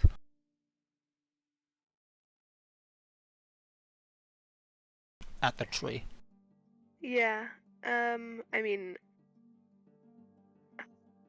since she's familiar with Kuldahar, I assume she knows that Kuldahar has shrines to both Sylvanas and Ilmater. Do I need to make a check for that, since that's like my meta knowledge? I'm gonna say that you know that Ilmater's probably welcome there, but you wouldn't normally think of it as like an Ilmater place. Like it's also sort of it's in the distance, and special people go there, but it's not like anybody can just go there. I see. And there's not many people who have been there who can talk about it. Interesting. I'll turn to Izzy and say, "Oh no,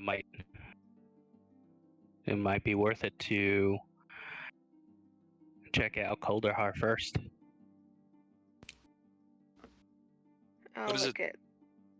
Oh, go ahead. I was going to say, what is it we expect to find there? And as you say that, Hannah looks over to you and walks up to you and walks behind you and begins sort of reaching up towards the back of your head.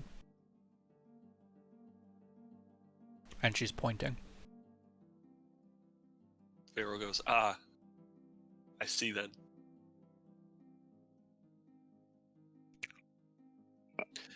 Could I see what she's pointing at? Depends. Is Beryl hiding it? Varel's just standing there with an imperceptible grin on his face.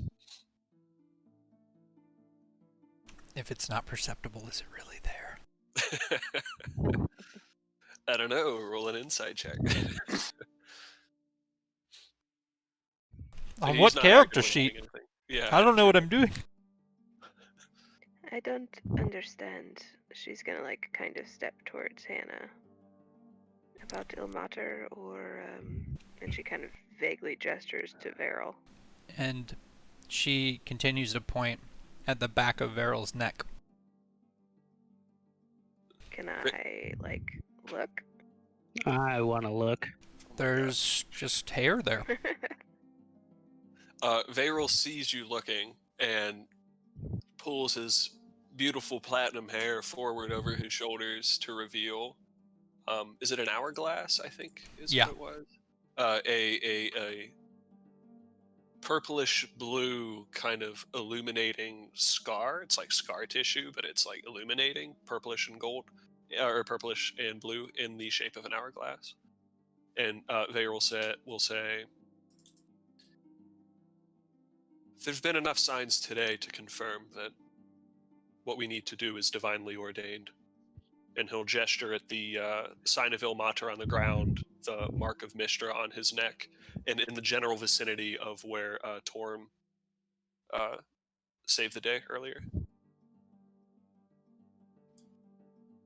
So the gods, I guess, to Kuldahar. Interesting.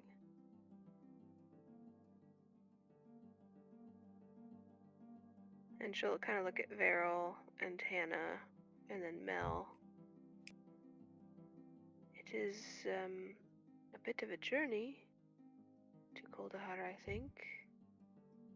My concern is that while we are gone, something catastrophic will happen. Have any of you foreseen anything to do with the next battle, the next onslaught?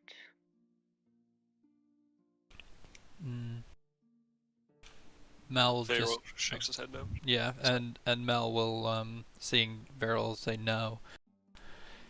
Say, Arathator was grievously wounded in that battle. It will take him a few days to regenerate. Terran will say that the Calvin is on the way to,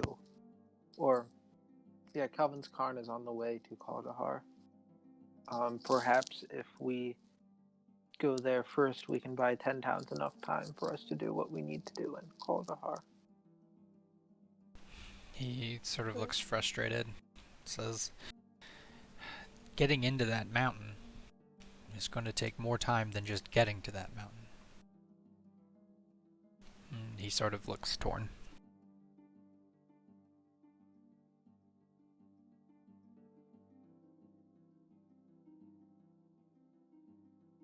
Well, as much as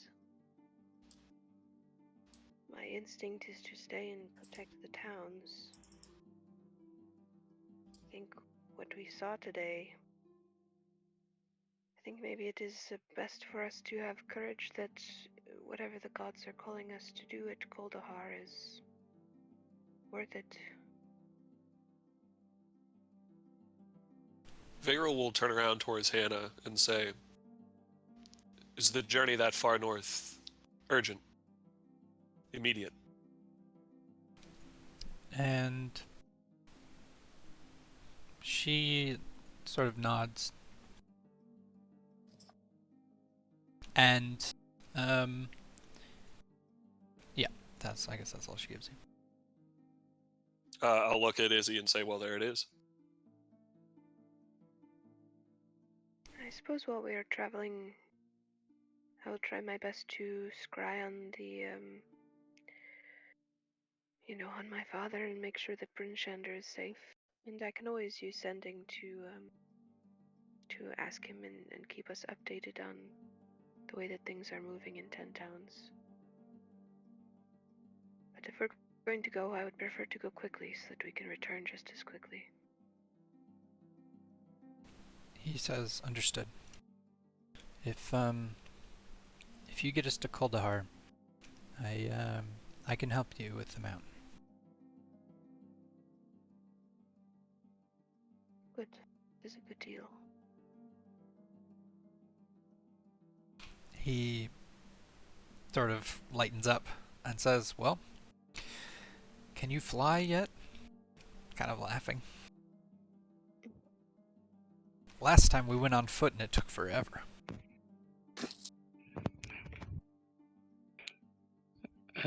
Who's he That you talking pay to? to travel with us. What did you say? Okay. He just said that in general.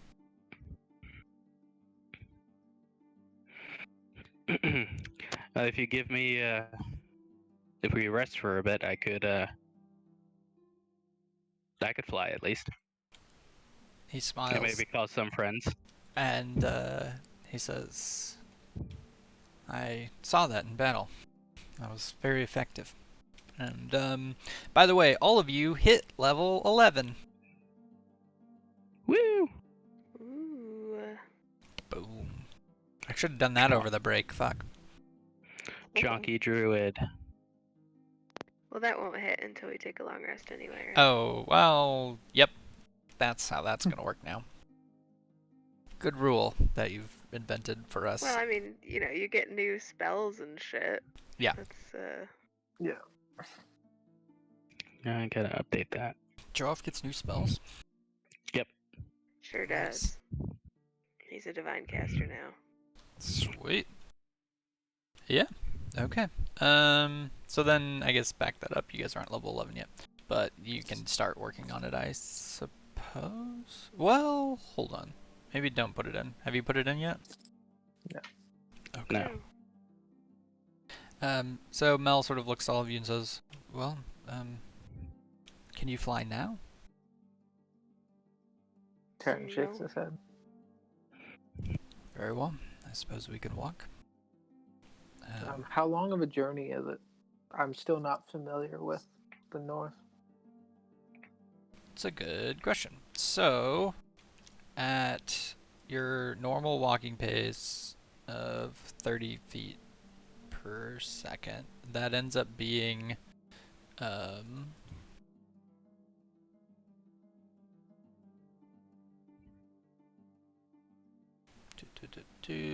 travel system revised. At a normal pace, it's 12 miles per half day, so 24 miles per day, and it is about 40 miles away from you. That said, because it is winter terrain and there is no road from here up there, it would be half movement speed. So you're looking at 12 miles per day, so probably 3-4 days on of traveling. Alright. Oh, I guess We from Tourmaline, not from Bryn Shander. Yeah, so 3 days. Alright. We should probably get on it as soon as we can then.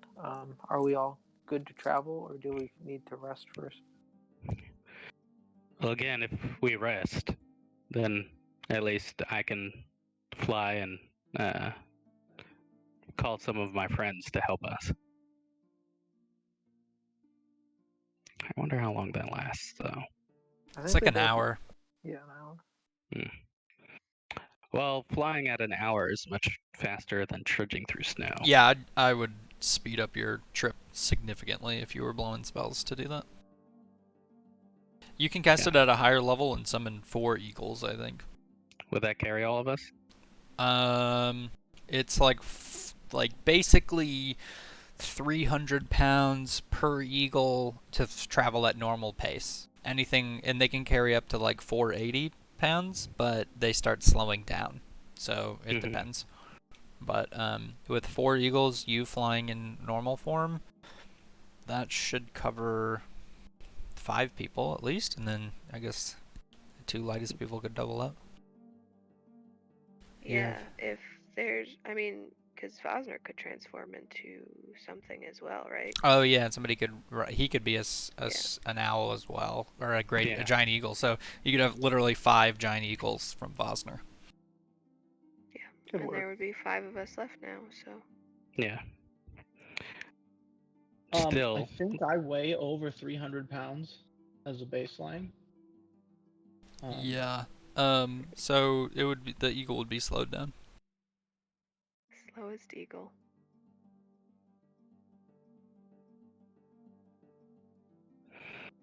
well, it'd still be faster than walking. Yeah, it would still be regardless. 60 feet per.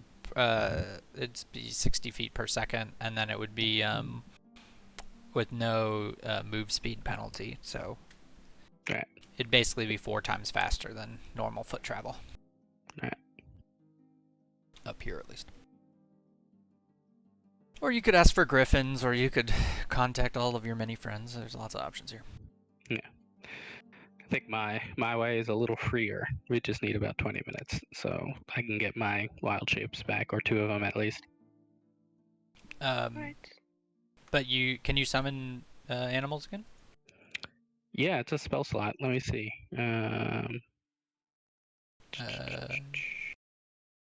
Oh yeah, conjure animals is 3rd level. Yeah, and you can cast it a bunch. You can upcast it. I can upcast it. I still have both my 5th level slots, so.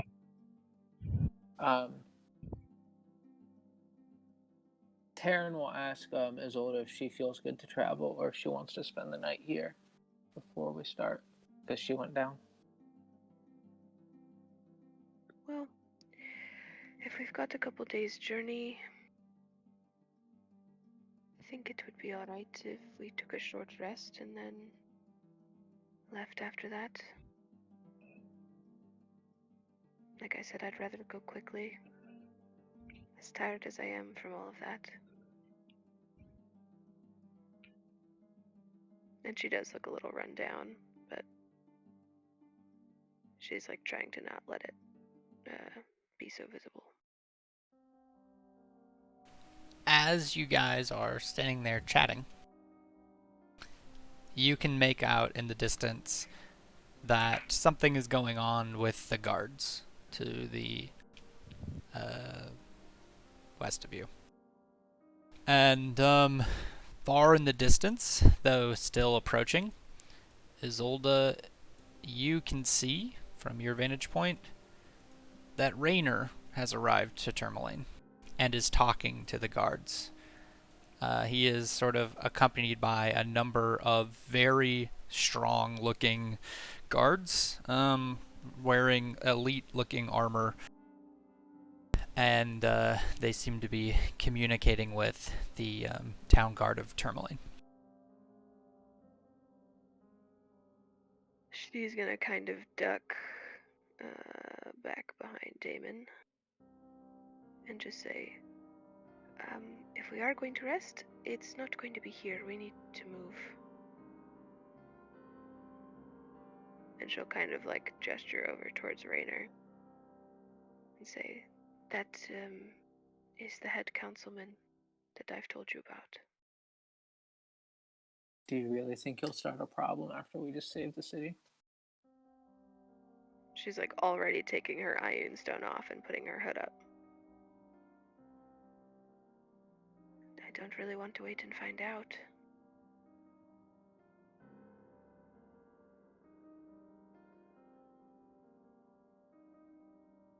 Taryn just It kind of almost- like looks over at him and kind of growls and then nods. Yeah, it almost seems irrational after everything that we just fought for her to look this scared, but she does. Taryn's like actively sizing the guy up in the distance, thinking like, we could probably take him. You can make an insight check.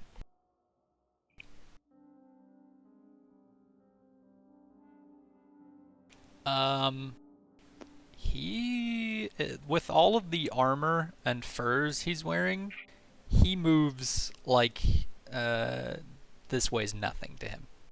Gotcha. And you actually note that he doesn't have a weapon on him, or at least one you can see. Interesting. Shall we leave now?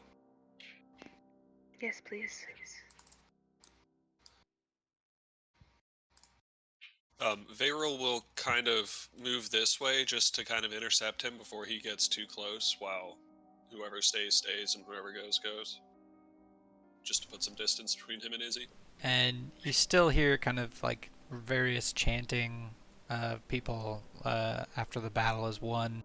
And Raynor sort of walks towards the edge of the bridge and looks into the chaos, and through like fire and smoke sort of barely makes out the face of Varel. And he sort of stands there calmly staring at you. I return his stare unblinking, and I nod. He doesn't nod back. Fair enough. Seeing my crew slowly moving away, I follow them. Does somebody have to like scoop Johoff up?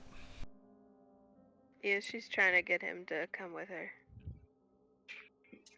He'll get up and kind of walk. It's like he's not really there, not really in there, but like busy.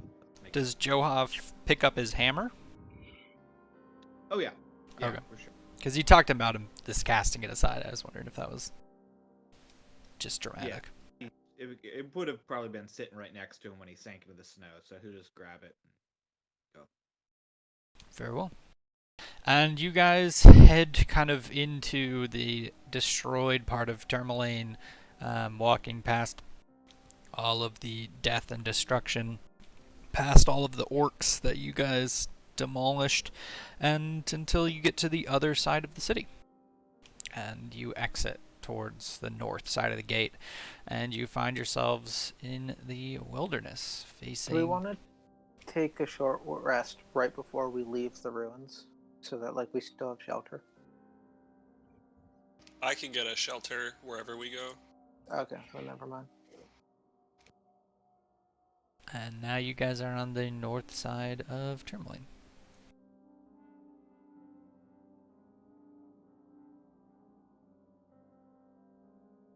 There's sort of a set of woods directly north that you can enter into, or the plains. It's really up to you.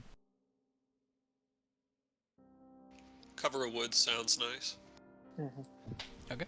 You guys, I'll just give it to you for free. Just travel like an hour into the woods. What now? Guess we take a rest. Okay. For the evening? Oh, what time is it? Oh, it's early. Didn't we You guys leave got really early? you guys Yeah. got there at like noon, so it's probably like 1 p.m. now. We could do like a short rest, right? Yeah. Okay. And, Would we want shelter for that? Yeah. Can you make the little tiny hut? I can make a bigger tiny hut, but Ooh. it takes 10 minutes. How long is a short rest? An hour. Mm. I Yeah, think can it. Tiny. Yeah. Okay. Seems worth it from the cold. In that case, Varel takes out his arcane grimoire and turns to the page, wherein you'll see a spell called Varel's Tower.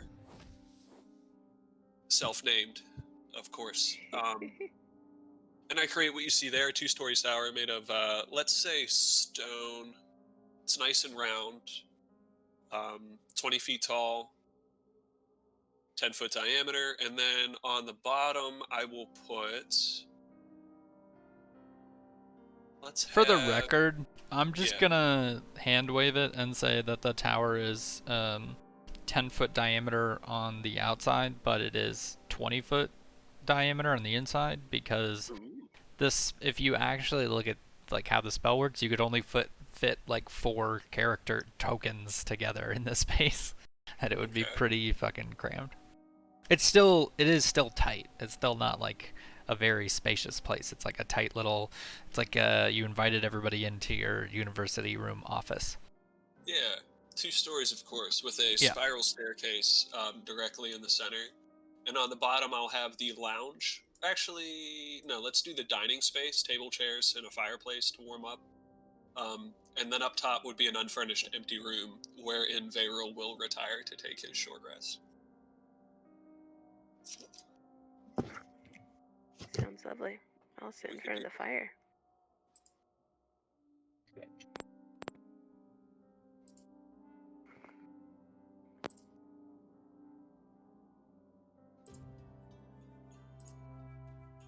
Taryn will step outside and just kind of like rest against the edge of like the outside, just to give everyone a little more space. And he likes the cold, so.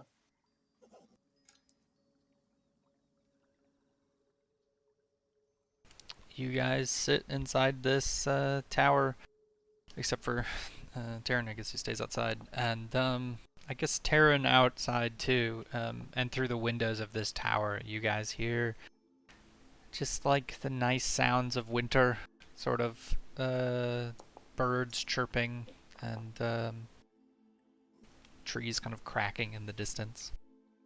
And you're sort of in a peaceful, hidden away glade of the Lonely Wood. Are we level Just 11 as logistically. well? Oh, sorry. Just logistically, John, I'm gonna convert 4 of my level 1 spell slots into mana magic points Sure. while doing this. Yeah, I don't keep track of any of your stuff. I just assume you're Okay. not bamboozling me. Have we leveled up before the short rest? I'll say you can level up at the short rest. That's fine. If you gain new spell slots, you can't use them yet, but you'll be able to use them the following day. Just count them as blanked out. I'm gonna take out a sheet of paper, one of my paper birds, and write a letter to Marin for him to pass on to DeMarcus's family to let them know that their son died a paladin of Torm in an act of courage.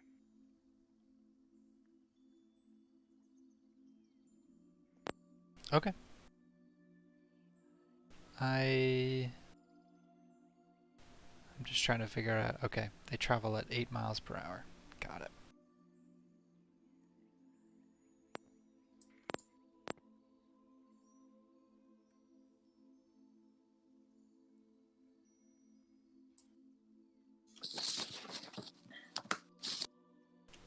Okay, that's gonna be.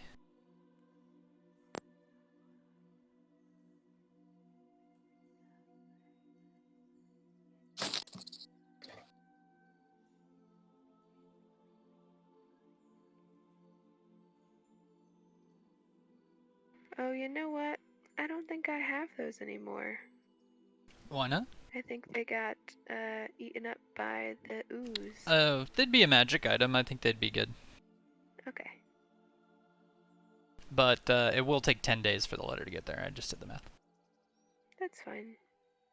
Okay. She just wanted something physical that he could send to the family. Yeah, that makes sense.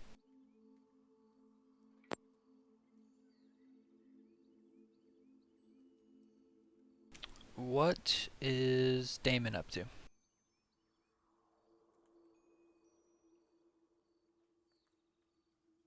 Sorry, I'm just figuring out what's gonna happen leveling when up. I'm Yeah, no level worries. 11. So I guess like as they're resting, Damon is feeling like his magic grow a little stronger, and he pulls out his spell book and is just kind of like um, looking through it and like putting together new ways of making the weave work in favor of the party. What spells are you learning? I am not super certain yet. I'm thinking to maybe do a dimension door for getting people out of problematic situations. Like, for instance, if our cleric were to go down in the middle of a flurry of ice or something, to be I able don't to think like that would ever sprint in, happen. to, like sprint in Hypothetically. and like get her out of there. That might be helpful. But for the second one, I don't know. I'm thinking to do some kind of damage dealer. That's not fire, because right now anything that's immune to fire is basically immune to damage from my magic. Makes sense. Let's do vitriolic sphere, I think. Sweet. That's an awesome one. Yeah, that one feels like it. It would be good. And then the other dope thing is that because I went up a wizard level, I get to have one more spell prepared. But I also think at level 8 I get to raise an attribute, right? That's what happens at level 8. Mm-hmm. That's right, So yeah. so I'm gonna bump my intelligence up by 2, so that my modifier is +5, and then I can have both those new spells prepared after a long Dope. rest without having to forget anything else. Smooth. Johoff's, So that's what's, oh, sorry. oh yeah, no, I was just saying that's what Damon is doing in this brief respite. Okay. Johoff's How do monk you dice goes up. I know that. how do you level up in? You go to your character sheet and then you, and the features part, I believe. Features? Okay. You can take the part where it says your Yeah. level, you can edit it, and then add it at a level. Got it. Thanks.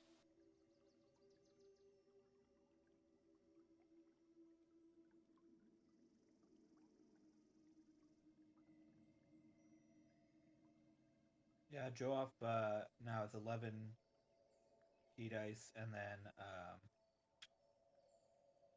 Drunkard's Luck, so he can spend two key points to cancel disadvantage on an ability check, attack roll, or saving throw.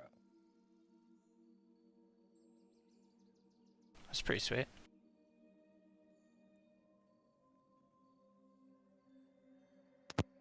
That's dope. I mean, going up from 1d6 to 1d8 on 4 attacks per turn is like pretty nice increase too. Yeah. Yeah, make sure, if you want me to, I can reprogram the damage that's being dealt on all of your attacks for you, if you don't know how to do that, but you can do it if you want. I don't know how to do that. Okay. Wait, did you say you don't? I do not. Okay, got it. Do we make the updates to our character sheet in D&D Beyond, or? I prefer it if you Okay. do D&D Beyond and then try to import it as best you can into here, and if it doesn't work, then I will do it for you. Cool. All right. Features and traits.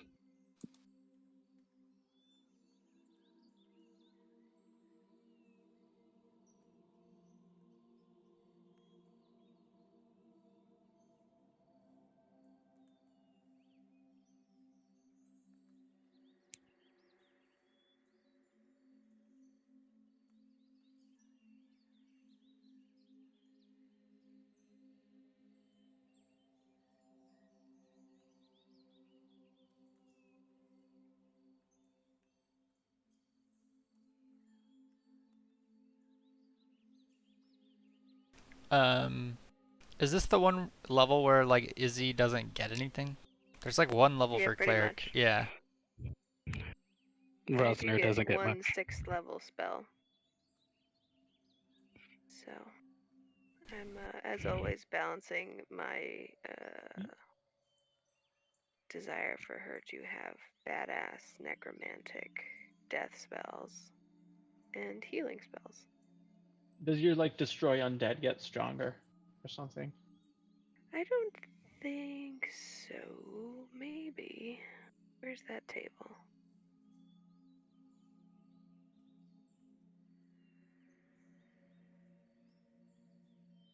When does that happen? Yes, it does. I can destroy CR2 undead things now.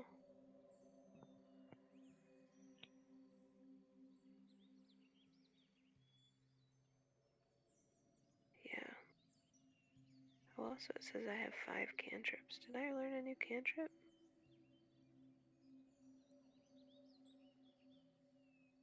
Ooh, I get to learn a new cantrip. I'm gonna learn mending.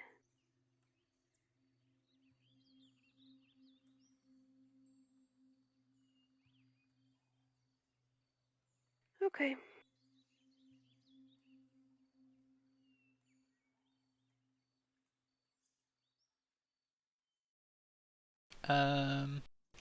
What's Vosner get?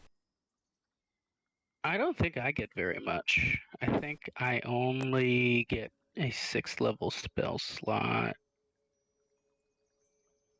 which is great. Let's see, 11th level. No new cantrip. Yeah, just one 6th level spell slot.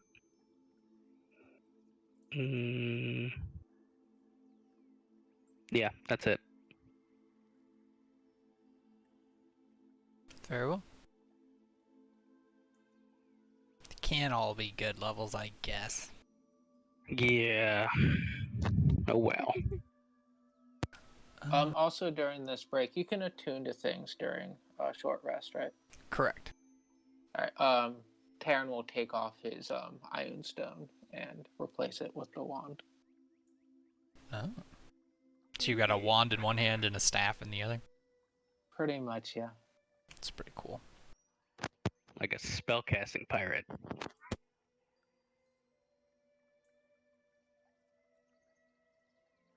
suppose the other thing Damon might do while they're all chilling for a minute is like sort through Demarcus's stuff and see like what they want to hang on to, who might be able to make use of what. Obviously, like the mall was useful for people who are like skilled at using it. So those sorts of things, seeing if anybody wants to yeah. have any of that. Yeah, if you guys want me to, I can put... So Marcus also had a ring of protection that he was attuned to, and he had a ring of warmth on him that he was not attuned to. Or sorry, a ring of fire protection.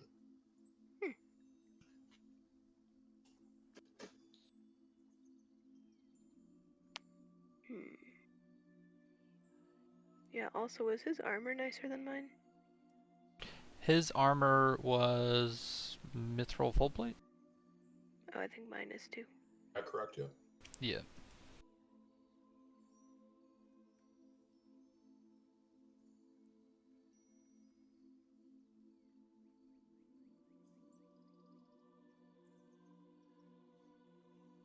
And seeing, I guess it seems like Johuff has been like hit particularly hard by, Demarcus's death. So I might like offer him the book that Demarcus always had on him to like, I don't know, read through, see if he can get anything meaningful out of it, or just to have. Yeah, he'll definitely accept that very gratefully.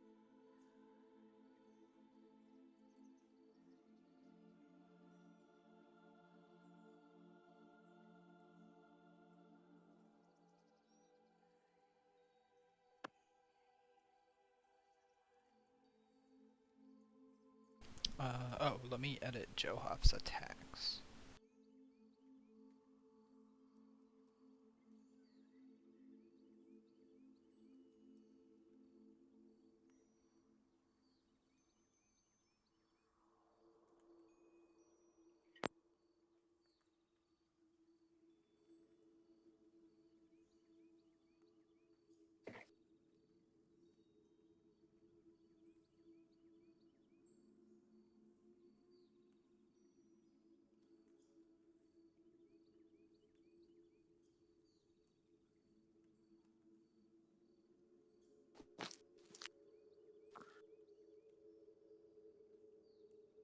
Okay.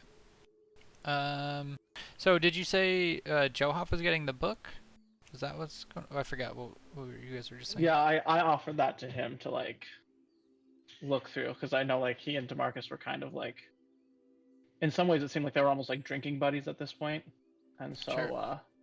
just for like to remember his friend by.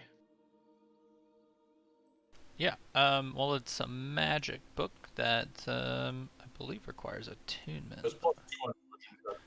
Yeah, +2 in religion checks. I didn't know we were attuned to that. Sorry, John. Oh no, if you're not, that's fine. It's not a big deal.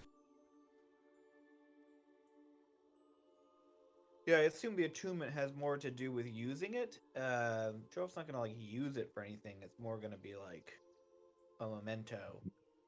Yeah. I guess like to a certain extent, like I don't know that I know all this about Demarcus's stuff, so that was more of a like a gesture than like a Sure.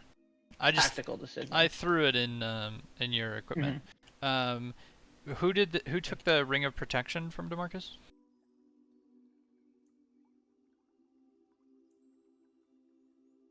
Anybody? Is it protection or fire? He has one of each, I think. Fire Okay. resistance and protection. Yeah, correct.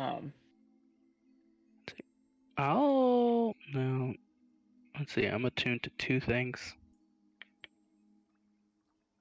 Let's see.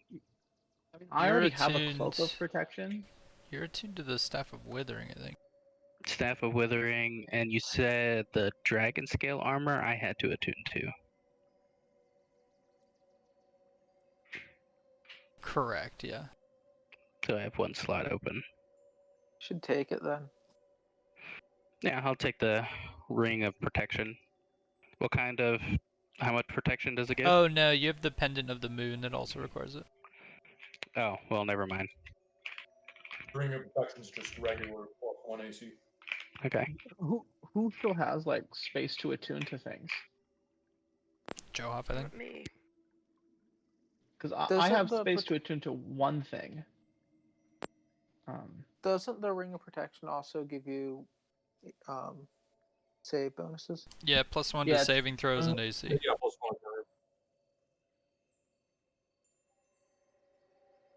+1. So I guess if Johuff and I are the only ones who can still attune to things, I would let Johuff take his pick of the rings and then keep the other one. You want? You have a cloak of protection already? Yeah, I do. I think I'll do the ring of protection. Right on.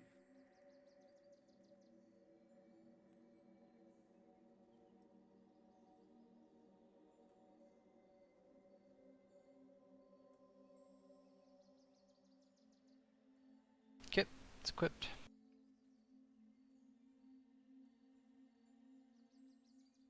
Thanks. Yeah, and I think we counted your tattoo as attuned as well. It's like all of Okay. your tattoos collectively. Right. So tattoos are one slot, the hammer is another, and then the ring is the third, right? Yeah. Okay.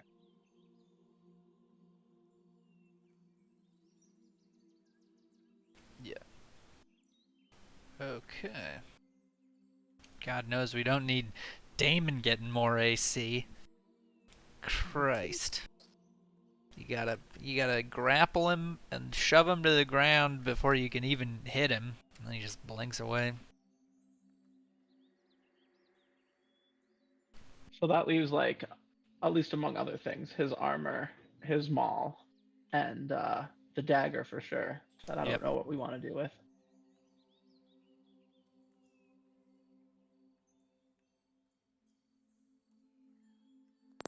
Are you showing everyone that dagger? Well, I don't know that I just like didn't make any effort to like conceal it. I just like had bundled all his stuff up and like carried it with me as we left Tourmaline. And Yeah. now we had a minute. I was going through it. Yeah, while So you're I don't- going through it, make a wisdom saving throw. Okay. Damon.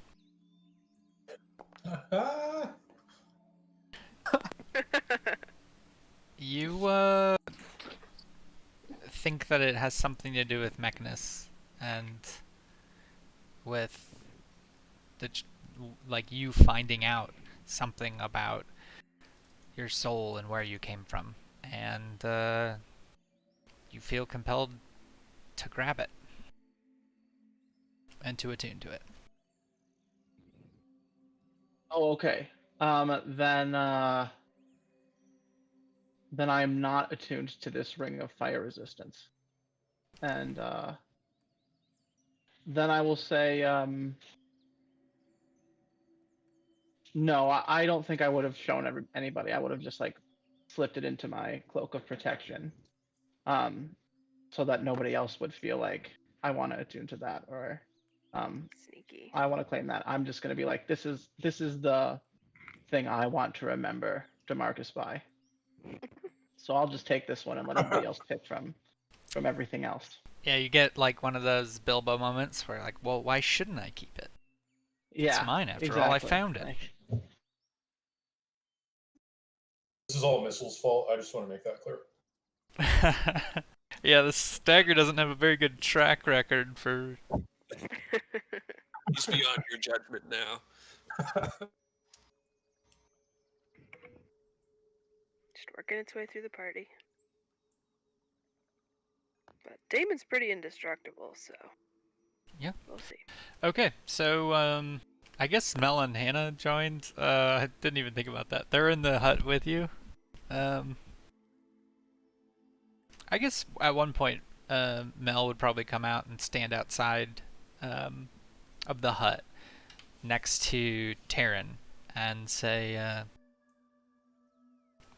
so, how long have you had the dagger? Since we left Milestone, so how long has it been? It's been like a month. Yeah, I'd say we're getting to like a month and a half territory. All right, so a couple months now before we headed up north. Izor trained me with it a little bit. He nods, says, well, it's not one of a kind, but it's close to. You should be sure not to let it get in any other hands. Taryn nods and kind of grins as Yeah, he made a point of pointing out that he wants it back, so. He looks at you kind of curiously and he says, "What's your goal? To drain the essence of every dragon you can find?"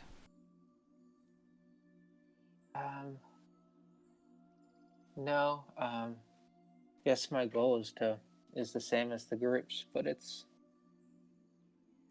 something to help along the way. Grow some power so I can help us accomplish our mission better.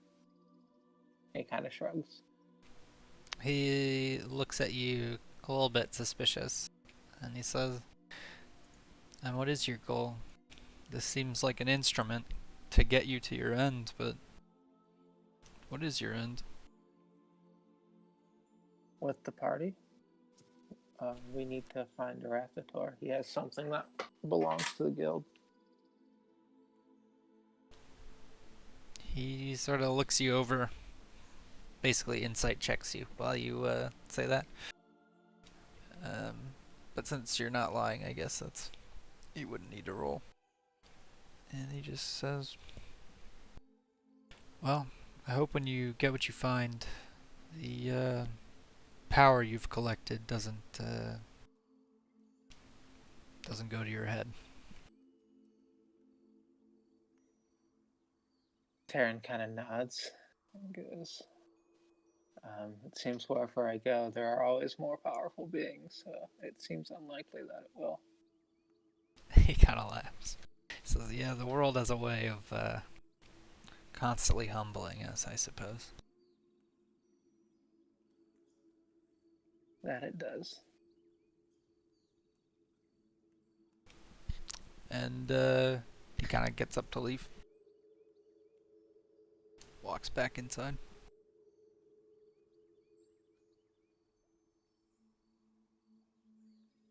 Taryn just kind of like stares off into the distance as he goes.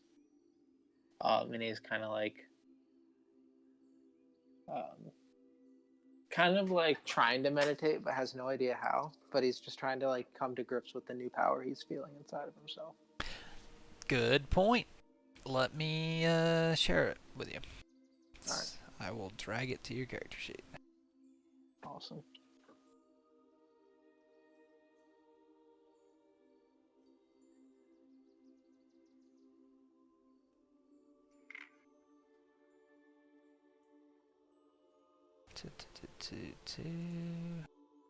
Taryn is simultaneously so wholesome and increasingly terrifying. Yep. So you see in your passive abilities, it doesn't actually change anything, so you'll have to change it, but that's what the young white dragon got you. Or And dragons, both of them.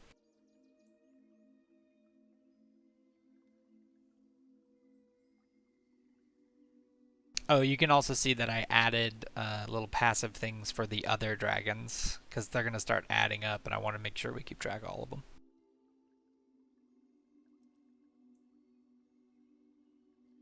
And it's for the both of them. Yeah, that one modification for the both of them. Awesome. Basically, and I guess I could have narratively done this, but the way I'm going to work it, sort of meta-wise, is that if you drain the essence of a young white dragon, you won't get anything, like, mechanically from draining another young white dragon, but if you get an adult, there'll be a different buff, and an ancient will have a different buff, so on and so forth. Cool. Gotta collect them all, Pokemon. Sounds about right. I'll modify my breath weapon then. Okay.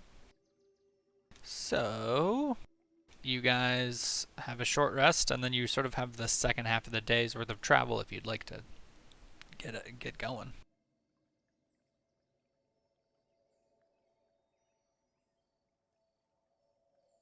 Vosner's up for that, so he's ready. I think that's the plan, is to Okay. go as quickly as possible. Okay, so Vosner, you are what? Casting Conjure Animals at Like 5th level or something? 5th level, because I don't have my 6th level yet. Where is my character sheet?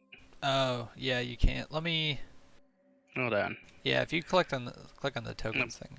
Yeah, I'm pulling it up. I was looking through D&D Beyond. So I had to come back over here. Okay, 3rd level. Conjure animals. Yeah, yeah. And then they last... Oh yeah, what's the spell say? They last 1 hours. 1 hours. 1 hours. Is there any... Well, never mind. So you can make 2... Wait, is the Flying Eagle CR1 or 2? CR1, I think. Giant Eagle. Let's check it out. It is... Oh. It's CR1. Right, okay. So you can summon 4 giant eagles. And turn yourself into something flying. I guess I'll turn into... Is there like a bigger flying CR2 creature? No. This is one of those weird things about... There's no beast that's flying that's like any higher CR until like way later. Alright, It's well super then weird. I too will turn into an eagle, only it'll have the dark black wings with sort of like little moons. It looks down the feathers. Yeah. And Mel shapeshifts back into a dragon, and Hannah gets on his back. And he says, well, shall we? And you guys head off. And I'm just going to say... Well, it's a little tricky because you only can do 1 hour. And the way we're splitting it up is like 4 hours of travel. So what I'm going to do is I'm just going to give you... If you guys go at a normal pace, I'm just going to give you the full distance of 12.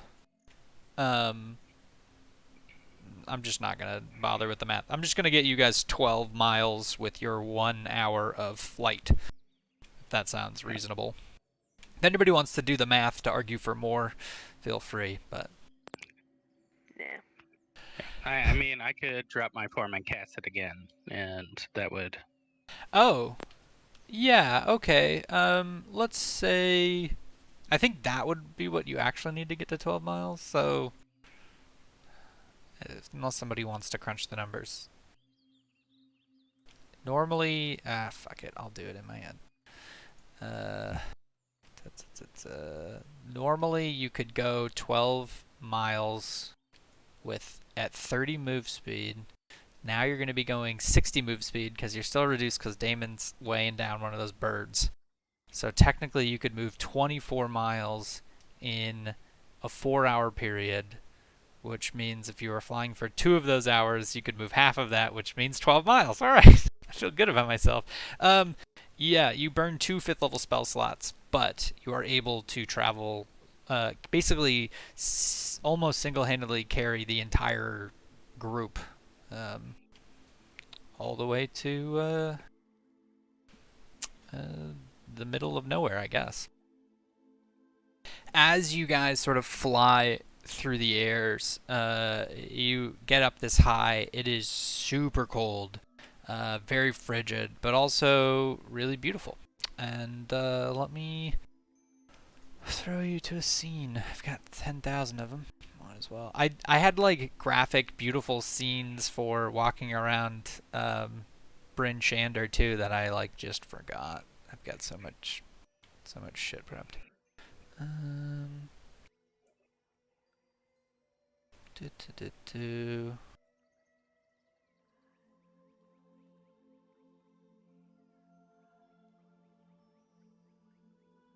Oh, yeah, no, that's the Sea of Moving Ice. Never mind.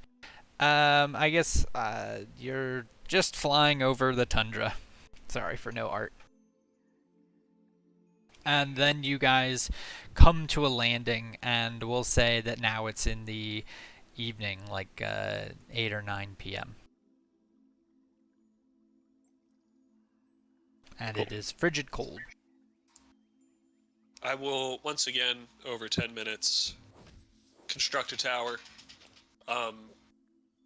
This time, the bottom will be a bedroom for sleeping, and I'll make up above a study for an elf where I can meditate and update my spell book for the new day and so forth. Sweet. Yeah.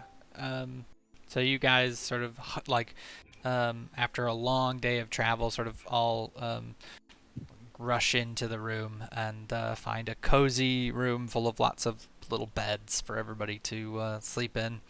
And Mel sort of just turns to you and says, "I'll be sleeping outside. Hannah and I will be in a little far away. Feel free to message us if you need anything." But yeah. And so they kind of walk away from your group and sort of start their own little camp a little far away.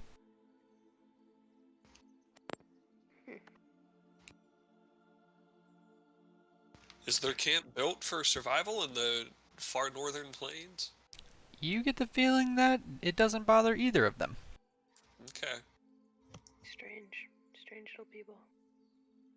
One of them is a dragon. True. And yeah, what do you guys do for the evening for entertainment or discussion or?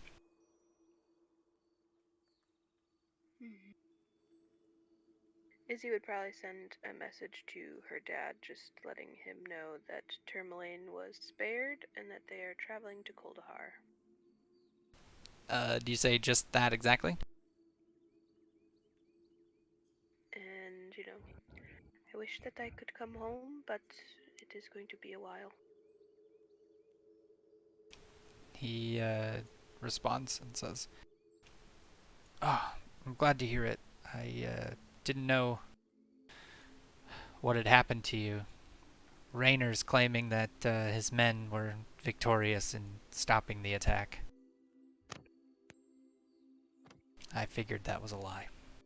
And then that was the end of the message. She looks frustrated.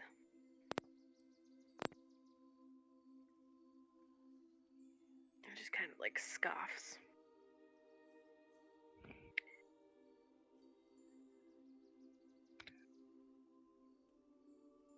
Vosner will go to. Oh, sorry. Go ahead. Oh, no, I was just gonna say, but she's not gonna send a message back. Go ahead. Okay. Vosner will go to Terran and see how he's doing. Looking over the scales and just ask, "Are you doing all right?"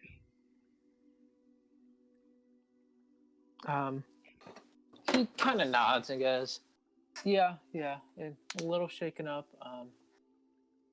by everything." And then he kind of motions to wherever we stashed DeMarcus's stuff, if anything's not like stowed.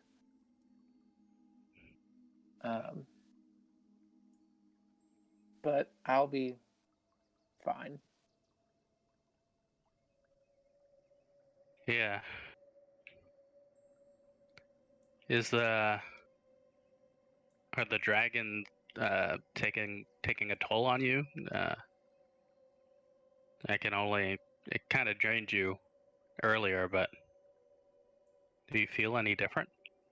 He kind of looks at you, kind of confused, and goes, "Why would it take a toll on me?" Well, it's new for all of us, so it's just making sure you're doing all right. Yeah, I'm at least physically fine. And I guess everything else just takes time, right? Right. You're not alone in it, though. I mean, at least, well, you always have me to chat chat about it since we were both here. And we both studied under Rusty. So, if things are getting too much, or you just need another person to talk to. Yeah, thank you. I'm fine. Like, it's just new power and energy is in me somehow. It's actually kind of, I don't know, guilty right now because DeMarcus just fell in battle, but I've also never felt so alive. And he kind of gives like a short laugh. Yeah. I think this is the way he wanted to go, like you said. You know, and it's not like he fell, but he's just called by his gods. I don't know how gods work. It's kind of scary. Taryn kind of scoffs a little bit when you say that, like kind of agreeing, like. At least the earth, you know how that ends, you know? Like, you become something a little bit more, but a whole lot less. None of this turning into angels or something. Yep, but if you gotta go, that was the hell of a way. Yeah.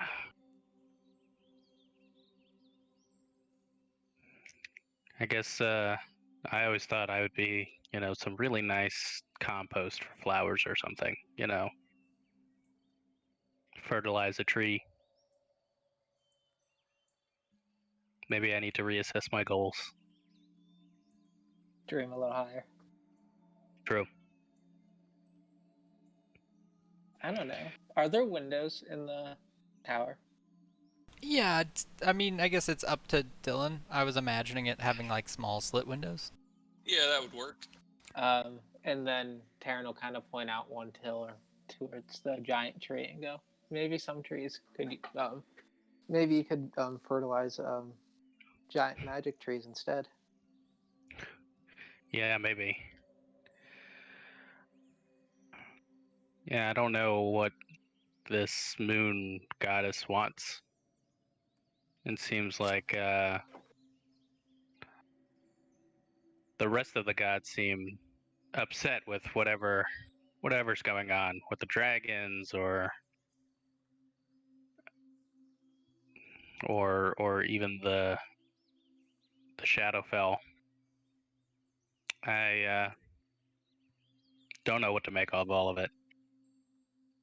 I kind of don't want to get too distracted from it all, but I don't know what exactly the right path is. So if it's getting these artifacts, then it's getting the artifacts. But if it's something else, then I guess I'll be in a different spot. Yeah. The will of the gods is, I feel like, a little bit beyond me right now. So I'm just going to focus on whatever's next and hope we don't lose anybody else as we do it. Yeah. Well,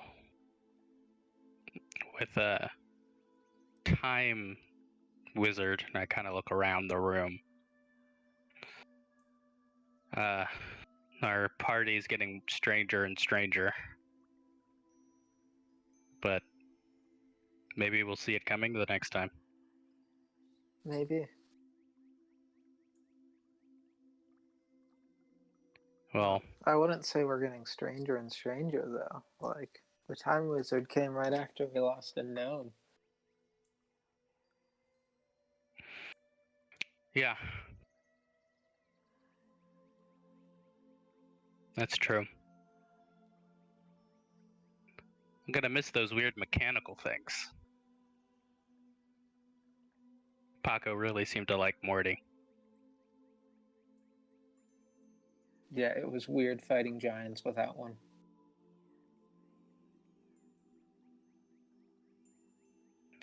He has some strange magic too, but it is very handy.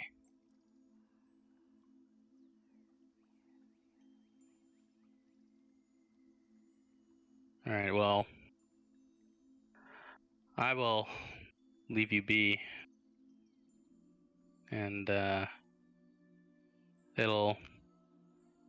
hope that we find some answers at this large tree.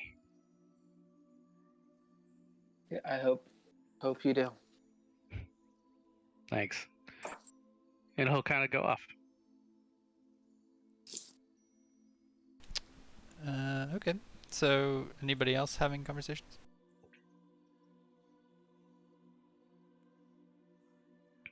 Is Varel behind like a closed door? It's a spiral staircase that just goes up into an open room. Alright, Johoff is gonna kind of rouse himself and go up that and just kind of like poke his head up so he can see Varel and say, "Boy, you got any paper in this place?" Paper. He'll reach into his bag. I imagine I would have paper. Yeah, you just have some paper lying around. All right. I hand you paper and writing utensil. Piece of chalk. Perfect. Go back down and kind of sit on the floor with my back up against the wall and scratch away at the paper with the writing utensil.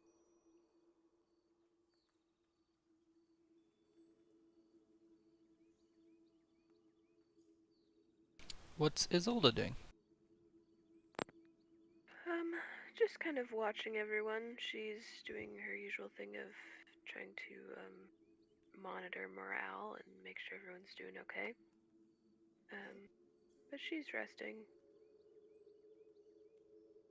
Not really doing too much, maybe reading her prayer book. What is Damon doing? Damon is kind of just doing something similar. Just chilling, sitting against a wall in the bedroom, like reading through his spell book, waiting for everybody to go to sleep so he can have a longer look at the dagger. Perfect. Does anybody object to me having you guys just fall asleep? Nope. Got Let's go for it. Everybody falls asleep except for Damon, who doesn't sleep. And I guess technically Varel has to just meditate, so it's sort of anyways. Yeah, I'm not paying attention. I was thinking maybe Varel was up in his study though anyways. Like Right. He made this chamber for us. Essentially, yeah. And you take time to attune to the dagger, and you stare at it, and as you do, you notice the intricacy of the work, how it sort of, the dagger itself seems to be made out of the same material that you are, and sort of constructed in a similar way with hardened metal in certain places and little bits of wood in other places, but all very tightly and elegantly carved together. And you hear a voice in your head. Hello? Who was speaking to me? The name's Aureus. Aureus, are you ensouled in this dagger? Indeed. Fascinating. I am ensouled in this body. Our construction seems to be similar. What is your origin? Well, I come from a city called Yithrin. Yithrin, the Netherese city, if my memory serves. Yes. As far as I know, there are not many beyond my master who develop the ability to ensoul things, such as us. Did you know Moltanus? He sort of laughs, and he says, Moltanus was your master, huh? I hesitate for a second, thinking like, oh, this took a turn I wasn't prepared for. And then I say, yes, Moltanus created me. I served him until he gave me other tasks. He pauses. He says, "You're telling me Moltanus figured out how to ensoul a construct?" Yes, that is what I am telling you. He kind of scoffs. He goes, "I don't believe it. There's no way." I do not know that I could convince you beyond my very existence. If Moltanus did not learn how to ensoul a construct, it seems that I would not be here right now. You're ignoring alternative possibilities. Perhaps he lied to you.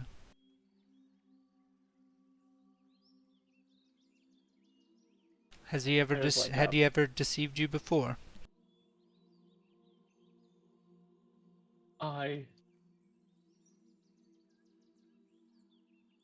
I would not say that he deceived me.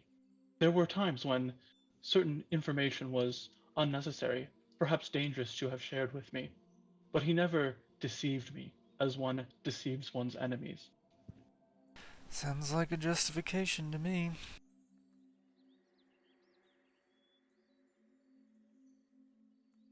How did you come to be in Demarcus's possession?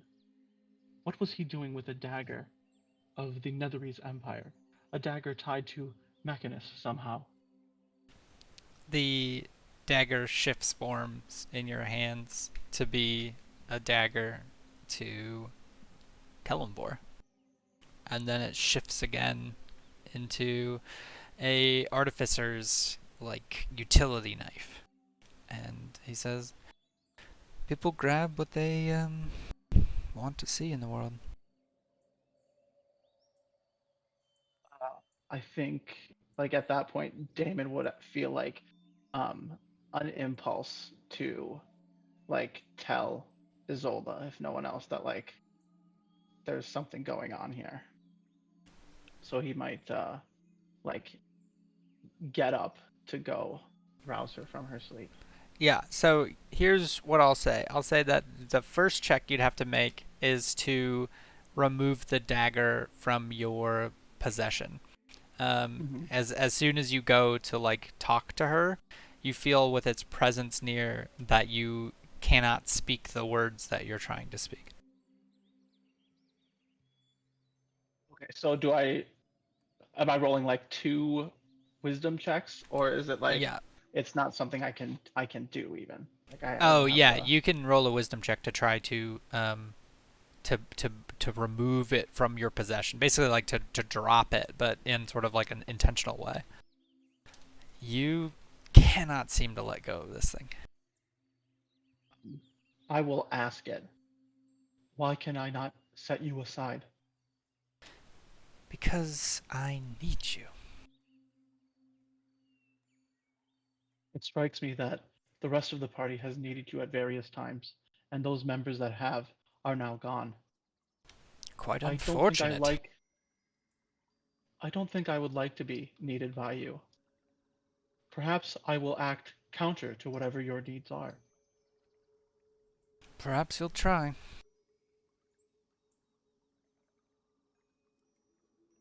And he says, sort of backing back down, he says, "But we needn't be at odds with one another.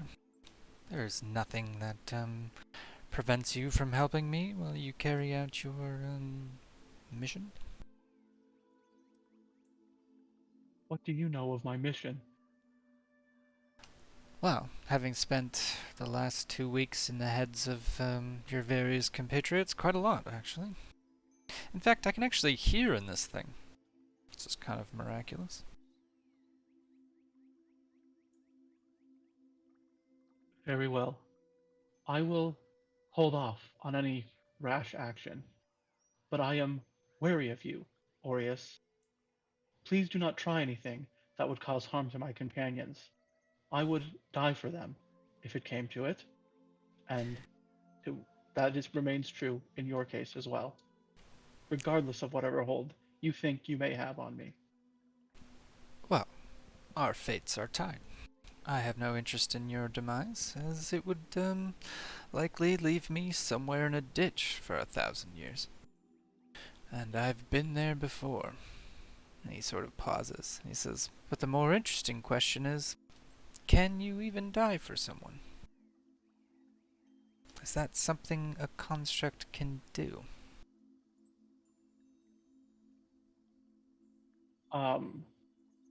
That question makes Damon very, very uncomfortable, and anyone that is like looking or has any way of seeing Damon uh, would probably be able to tell that. But he's just going to assert that, yes, I can die. I have come close several times.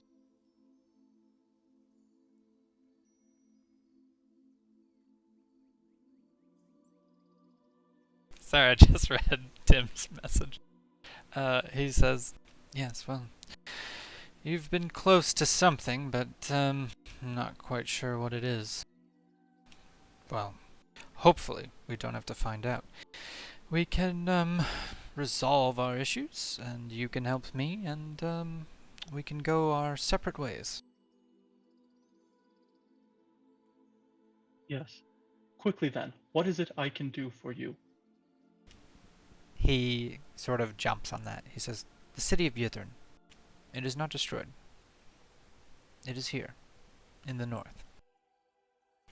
Deep under the ice. I need you to get me there.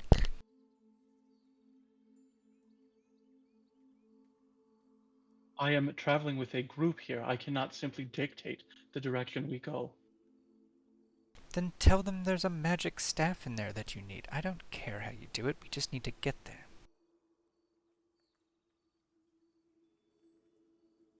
You know where we are at this moment? Could you divine the location of Yithrin from here? Yes, I could get you there. I don't suppose there's any chance there actually is a magic staff there. Oh, there's plenty of magic staffs. There's plenty of magic everything. It's an ancient Netherese city that nobody's investigated in 1,000 years. It's basically a giant treasure chest for a group like you. How is it that the dragons who roam this area have not plundered this treasure chest? They love treasure, do they not, these dragons? They don't know of it. It's older than they are.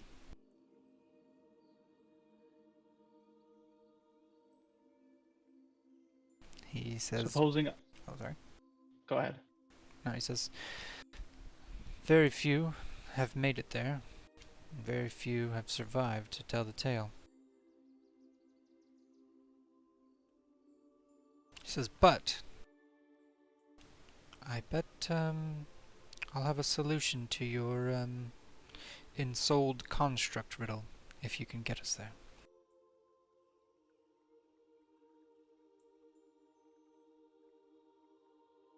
Very well, I will do what I can, but you must promise me no harm will befall my companions. No, of course, of course. That said, I also, can help you. Like I helped your, companion missile. Didn't you find it odd that he was, beyond standard intelligence? I found it impressive. I found it to be a rare quality, but I did not find it odd. It was part of his reputation. Rare indeed. And, he was known for being smart, but, well, not that smart. I, had a hand in that. And if you would like my, help, I can make you smarter as well. I suppose, given the burden you are placing on me, any assistance would be a boon. Indeed. But all things come at a cost. What is that? Just a little bit of your life force, that is all.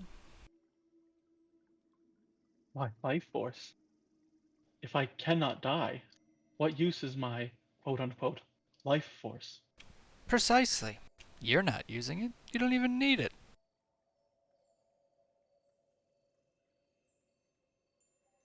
Very well. Take what you need. Very well. And he sort of ends the conversation there, unless you want to keep asking him questions.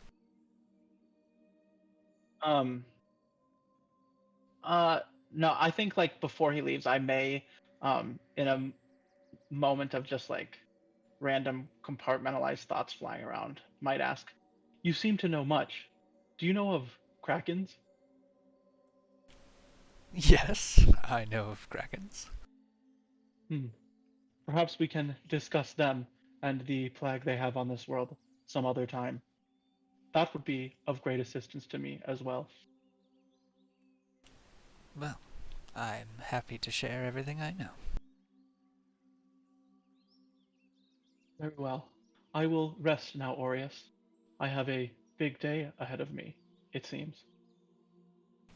You indeed do. And you guys end that conversation, and I'm going to say that it's now about 1 a.m. and everybody is fast asleep. And you all wake up to a knock on the door. And it's kind of desperate sounding. Varel is disturbed from his meditative trance and immediately says from up above, "Do not open it," and he comes down. Damon would get to his feet, having not actually been asleep, and just be ready for whatever happens. Yeah, I'll start putting my armor and stuff back on. The knocking at the door kind of continues. Can I look out one of the windows to see if I can see the guy? It's a round tower, so you can't see what's in front of the door. Got it. And the knocking keeps going, and then it seems to get slow down as whoever's knocking seems to be almost out of breath, tired, hitting on the door. Now they're hitting it with the palm, like kind of slapping it. Oh no. I cast Dimension Door, and I say 15 feet beyond the door to the outside. And you blink out into the cold, and the wind hits you, and there's snow sort of whipping across your face, and it is freezing cold, and standing there in the threshold, sort of in the dark, is a figure you do not recognize in a bright red cape, standing there holding a wad of sort of papers. They look like maybe scrolls. And he doesn't notice you having popped out on the other side, and he keeps pounding on the door, desperate, looking like he's and you see his hand covered in frostbite.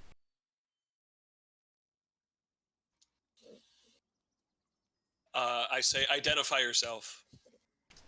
And he whips around, kind of with this mad look in his eyes, and he says, "Symorvin," and he passes out on the ground.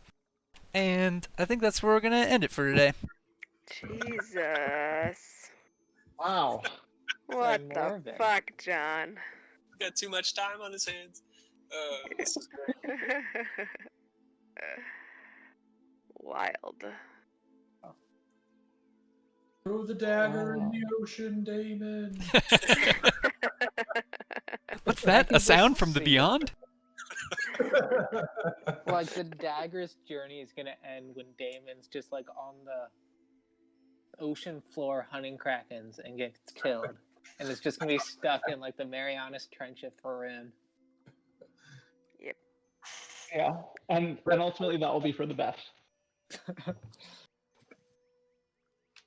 What the shit? I guess we're not. Like, what time do we normally quit? 5. Oh. I think. Well, what do your guys' timelines look like right now? Are you guys trying to go douche it? I'm not going anywhere. I can be good till a little bit closer to 5. Okay, well, let's just do. I guess we can do a little bit more. We don't have to end on this being a cliffhanger. Okay, so the wizard falls to the ground in front of you. At that, I walk quickly towards him, hoist him up, and open the door and bring him inside. And you sort of stumble in. The wind sort of blows the door, and it slams open, and sort of catches as it catches the wind, and somebody has to push hard to shut it. And you lay him down on the ground, and in front of you is a very skinny, tired, frost-bitten man, and he is unconscious. Can I, like, try to heal him? Yeah. Or do a medicine check or something? Yeah. My internet's on the fritz, so you would have to roll it, but I would like to do a medicine check. Yeah.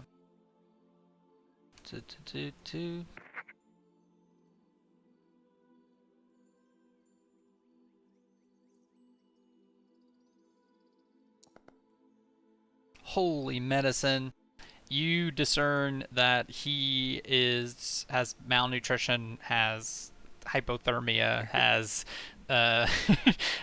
some like broken ribs even. You discern that he is starving and has frostbite on his fingers and toes. And yeah.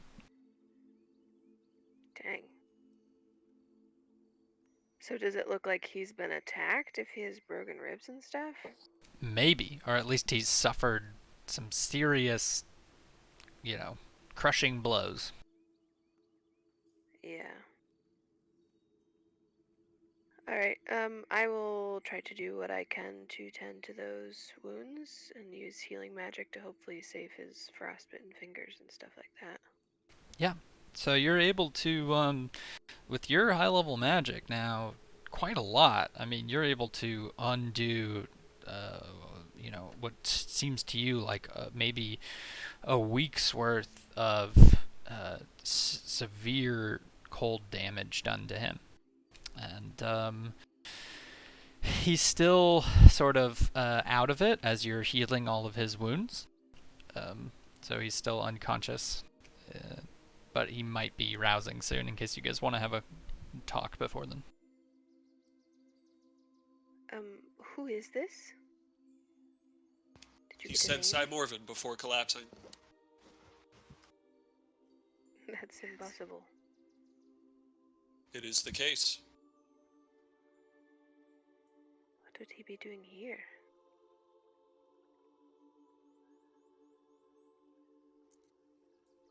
Can I look at his papers?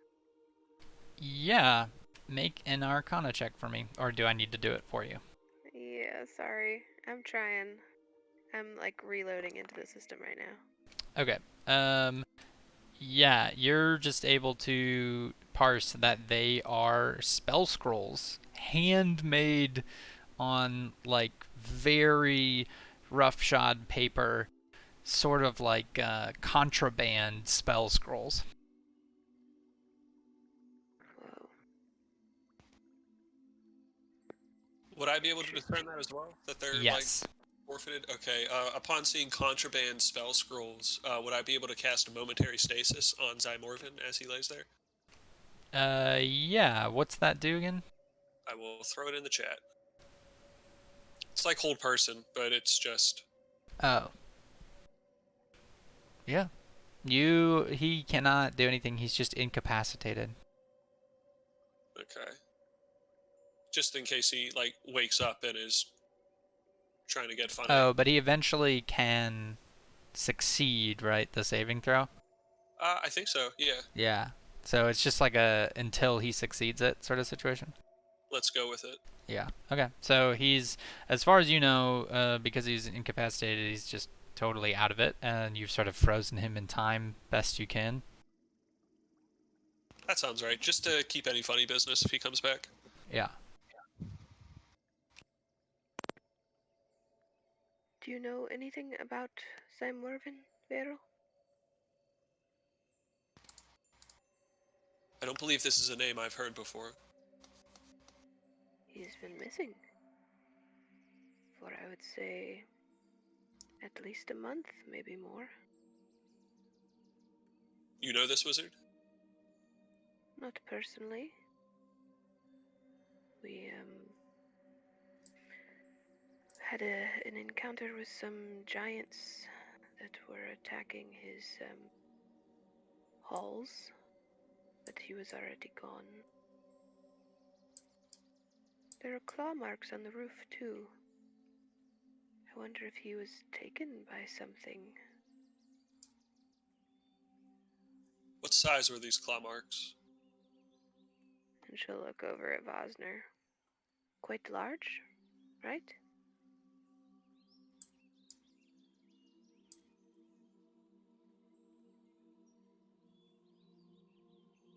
Do you expect he was taken here?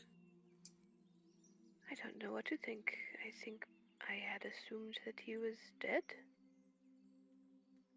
Looks like he nearly was. How odd for him to find us out here in the middle of nowhere, though. Taryn will butt in. It does seem that our Aphator and his kin want to steal wizards. Like maybe they went after him, like they went after Vario. And Axiom. Marin was saying that there were a number of wizards that had gone missing. Interesting. Well, we should get his account of things. I will do my best to determine if we're being deceived. Maybe with the dragons we defeated, he has a looser hold on his prizes, I suppose. You think he escaped? Would not be entirely out of the question.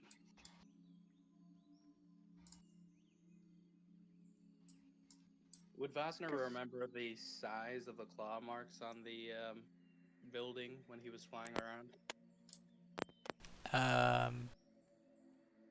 Yeah, they would be of a gigantic creature. Adult dragon size? Yeah, perhaps. So he would just confirm that with Easy.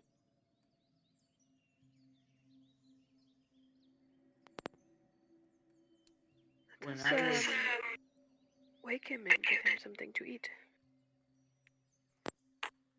When I was young, right, back before the gang world became civilized and whatnot in Morristown, sometimes when I was part of gangs, if we would capture somebody from the other gang and we didn't know where they was, we let them think that they escaped, and then we'd watch where they go, and they'd lead us right to our quarry.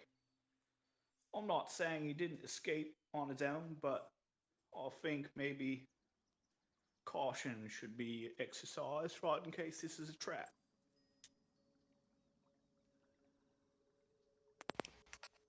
It is a good point. The field of magical energy keeping him in stasis strengthens at that suggestion.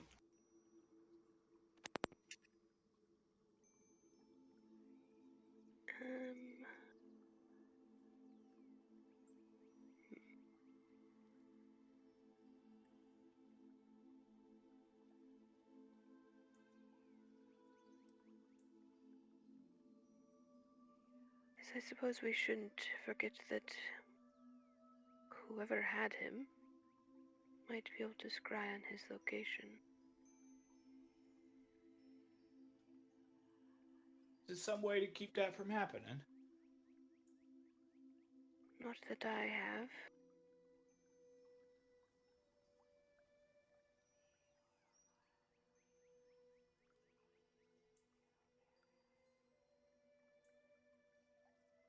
Let's just be cautious with our words and not give anything away. I look over to Vero and say, do you have anything of that nature? Maybe to shield us? I'm afraid I don't. There is a 4th level spell called Private Sanctum that would do it, but You don't have it, as far as I know. I do not. I did level up, but that would be some suspicious backtracking if I decided to learn it already. I mean, your character can see the future, so that's fine. Wow. I- Alright, hang on. I mean, you wouldn't have it until you do a long rest, so. Oh, fair enough. Well then, for the time being, no, I don't.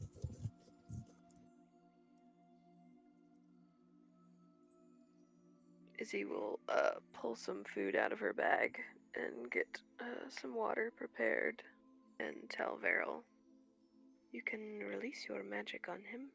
See if we can get him to wake up. At that, I relax the static energy. And he unfreezes in time and comes to with a big gasp and says, "Water! Food!" Yeah, she'll give him all the stuff that she has prepared. And he just starts scarfing it down and chugging the water. And is kind of quiet as he's just like trying to get calories in his body.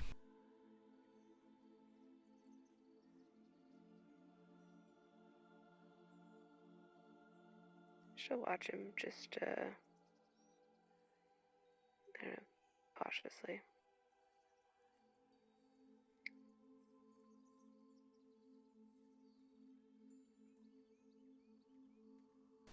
And he just sees all of you staring at him. And he stares back at you. And he says, "Thank you." Why are you here? I saw a door. Haven't seen one of those in a while. What had you been seeing? Snow.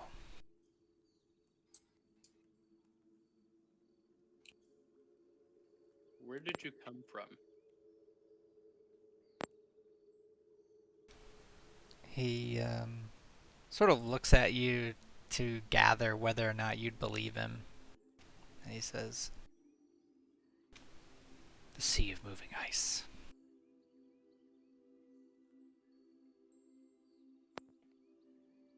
Vosner nods, sort of like confirming his theory.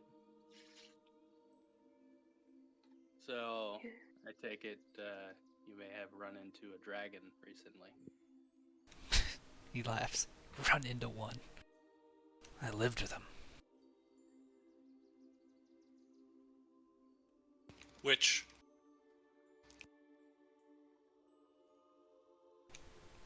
All of them.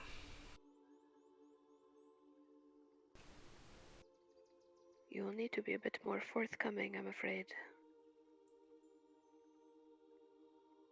He says, "Well, Arathator is the one who captured me. But, the big one, she's the one that tortured me. And of course, there are many children."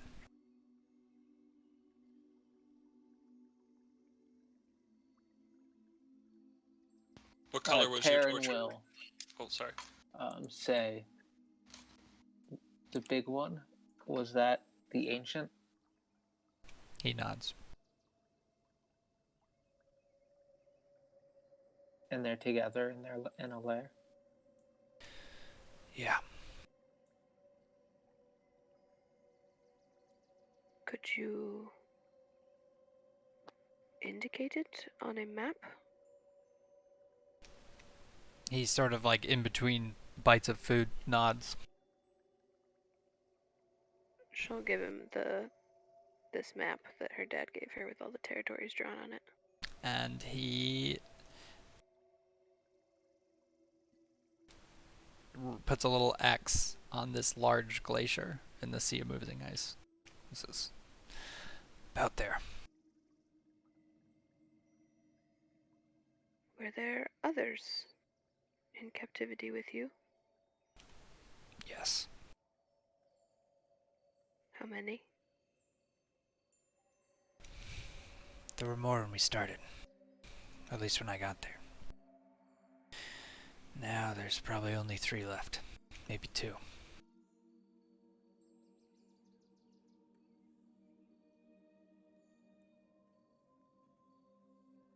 Is You've there a been reason missing. why? Oh, go ahead. Do you have any idea why dragons collecting people? It pleases the Ancient One. She's looking for a, replacement. For what?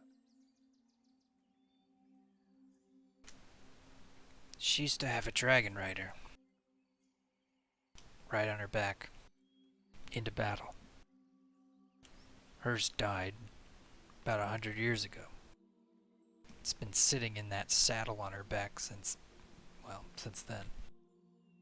She flies around the sky with a corpse tethered to her, looking for a new wizard to fill the saddle.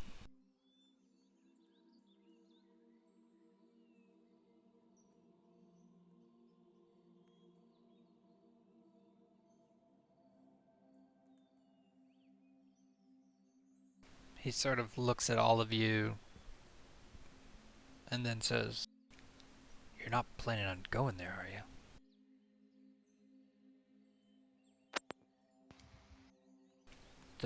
The treasure's not worth it. It's a fortress.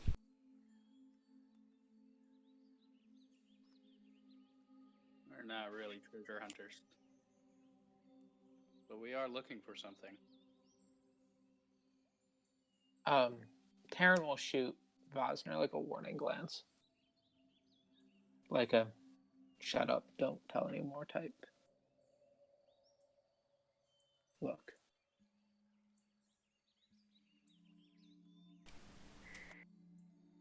Izzy like kind of rolls up the map and tucks it away.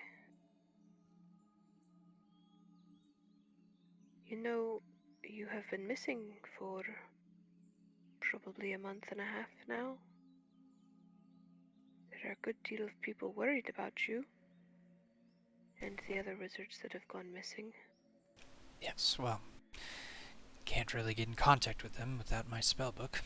And, I was barred from communication in the, lair.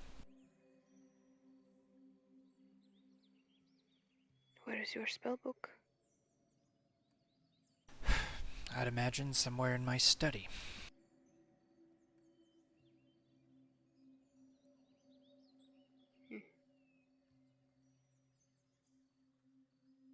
Well, if you would like, I can send a message to someone for you. We can take care of that in the morning. I need to sleep, if you don't mind. I'd rather do it in here instead of dying outside. She'll look around at the others. I think that is, all right with me. He, turns to all of you and says, "Thank you. You're all very kind." Of course. And he lays down, sort of in whatever space you've kind of created for him. She'll like go over to Damon and just like, touch his shoulder as she walks by and give him a look and say, "Stay up, would you?"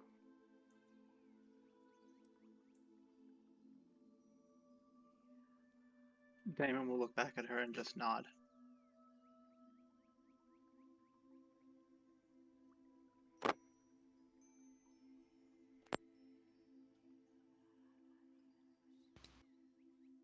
Vera will sigh and head upstairs.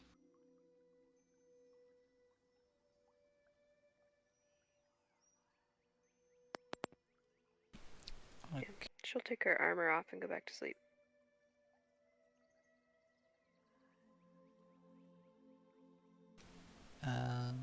Okay. So everybody kind of just goes back to sleep then? With the exception of Damon, who's keeping guard? Yeah. Okay. How So, long have we been sleeping at this point? like 3-4 hours. All right, yeah. Jeff will go back to sleep, but he kind of like puts himself more across the doorway into the place. Yeah. Yeah. Okay, so after about an hour after everybody falls asleep, Damon, you hear in your head, well, it's showtime. Get up, friend.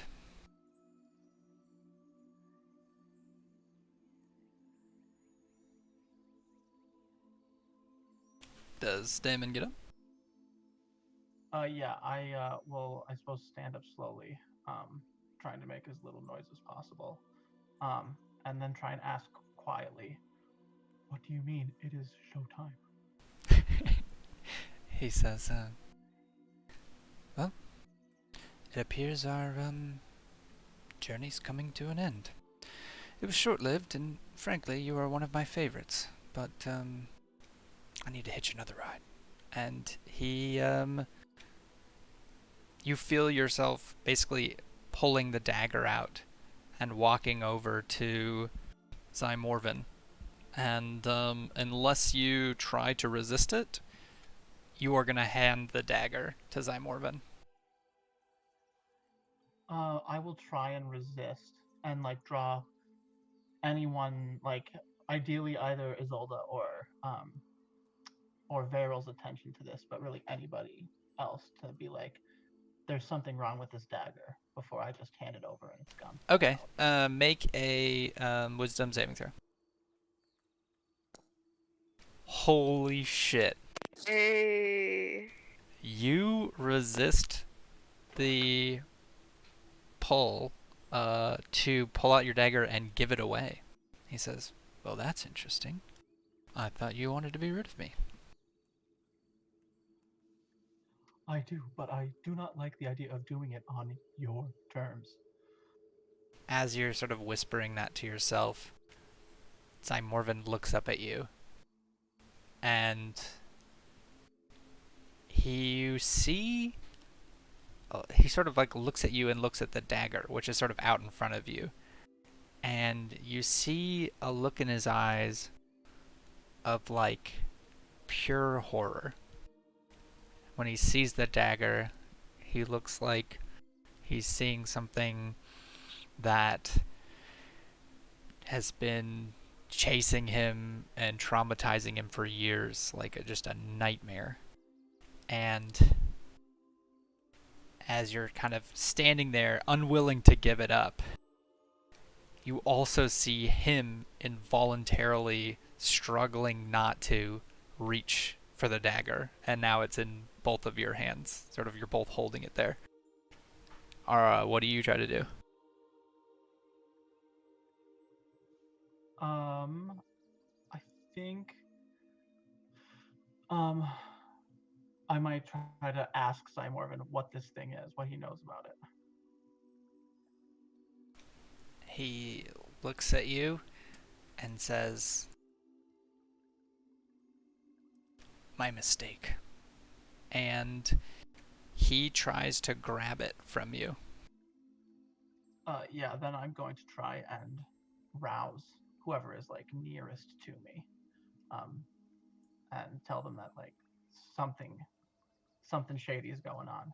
I need to figure out what this Yeah, is. make a wisdom saving throw to see if you can shout out something. Okay, I'm gonna tell you right now that the DC for this dagger is 19, and the fact that you resisted it with a 21 with a 0 wisdom was a fucking miracle, but that does not pass. And you try to raise your voice, but cannot seem to do it. Then I might just try and punch Zymorvin in the face. Yeah? Okay, roll an attack. Just roll a d20, I guess.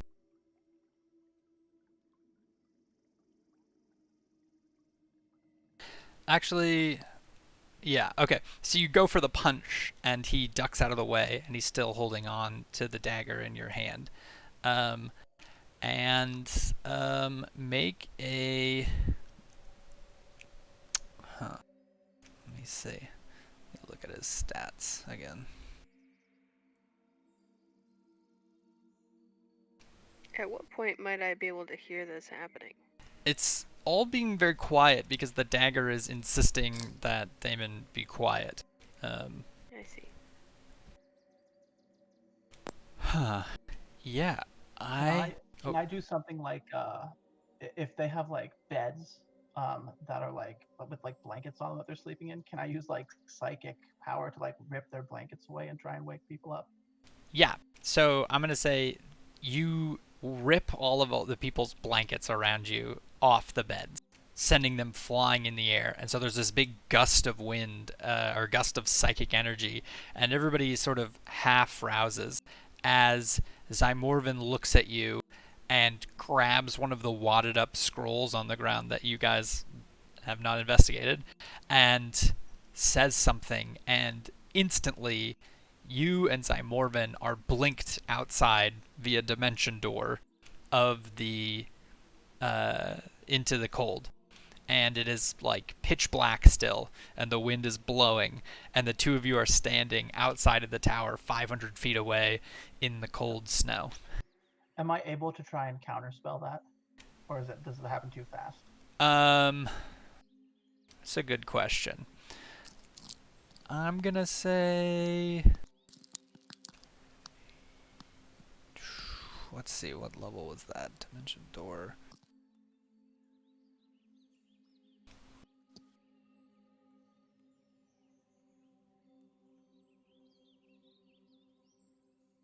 Yeah. So he cast it at 5th level. So you would have to cast Counterspell, and then you would have to, yeah. So feel free to make an Arcana check to see if you can, or yeah, it's like an int check to see if you can beat it. Okay, I'm gonna do that. Yeah.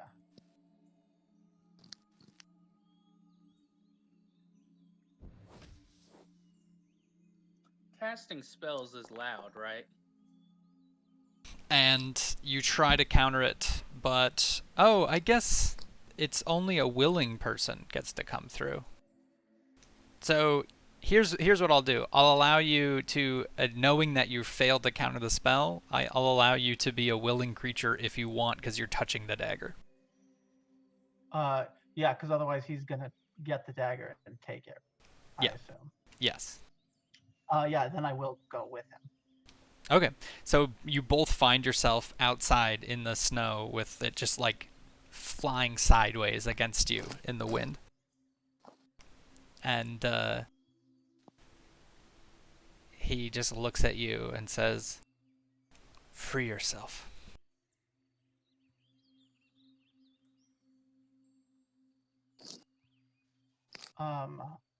I think in response to that, I will try and cast hold person on Zymorvin, and just like pin him down as I try and figure out, like, even get my bearings and know exactly where I am in relation to the tower. Okay, yeah, I'll say you can try to cast hold person on him.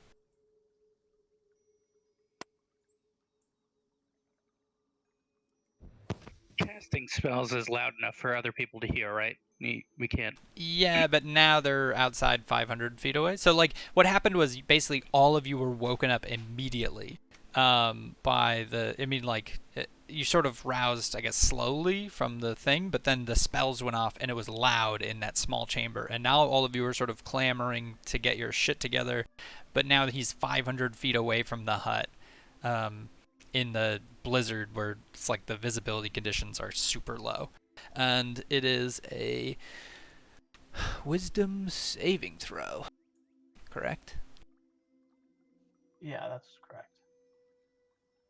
And he fails. You freeze him in place. So I will wrench the dagger back, and as I'm holding him for like a minute, I'm going to try and ask Aureus, like, what is going on? Who is this person? And why would you try to leave with them when you just convinced me that I need to, like, deceive my party into pursuing your journey? He sort of speaks up angrily and says, "I was merely trying to hitch a more efficient ride. You're distracted. You've got other things to do." You've not told me what it is you specifically want in Ethrin. Why should I trust that you will do any good when you get there? We are good people. Should you not want the help of good people?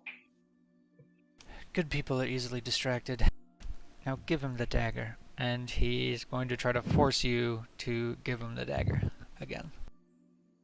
So I have to roll a saving throw. Yeah, I'm going to say you have advantage because you've successfully done it before.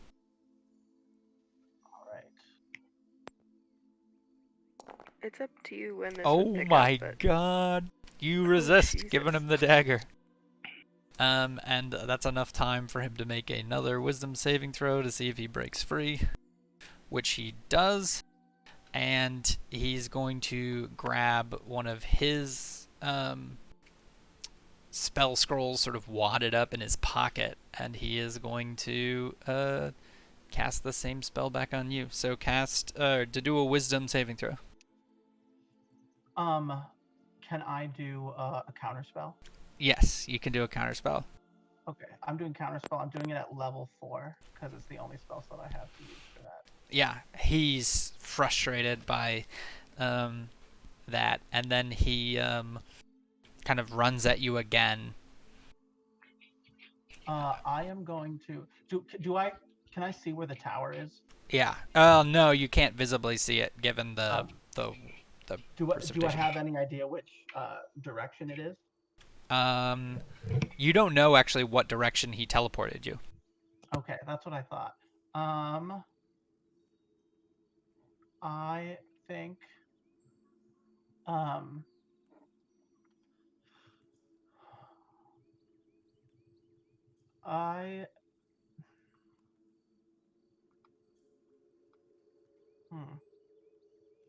I guess I'm going to try and get summon E from the pocket dimension and just send him up so I have some ability to do some reconnaissance when I have a moment. Okay. You bamf E back into existence, and Morven looks at you sort of desperate, like, stop doing this. I'm just going to ask him, which direction is the tower? And you see him struggling to speak, and he can't say it to you. Like, you see him trying, but he can't do it.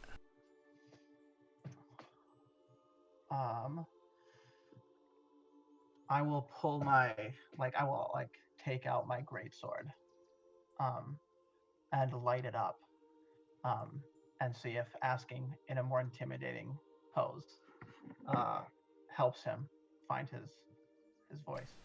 Yeah, it doesn't. But the lighted sword in the distance is visible to Vosner and the group who's outside, and they can run towards it. Yep.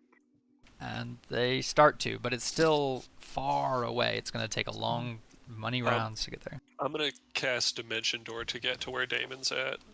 Okay. And Farrell pops in next to you, and now there's two of you standing next to him. And Zymorvin just screams into the wind, "Just give me the dagger. It'll all be over."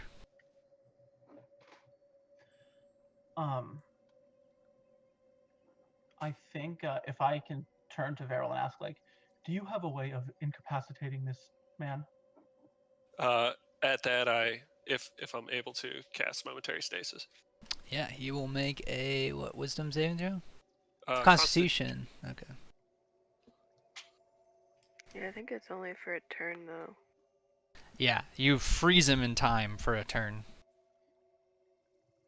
And the dagger again tries to get you, this time to stab Zymorvin with it.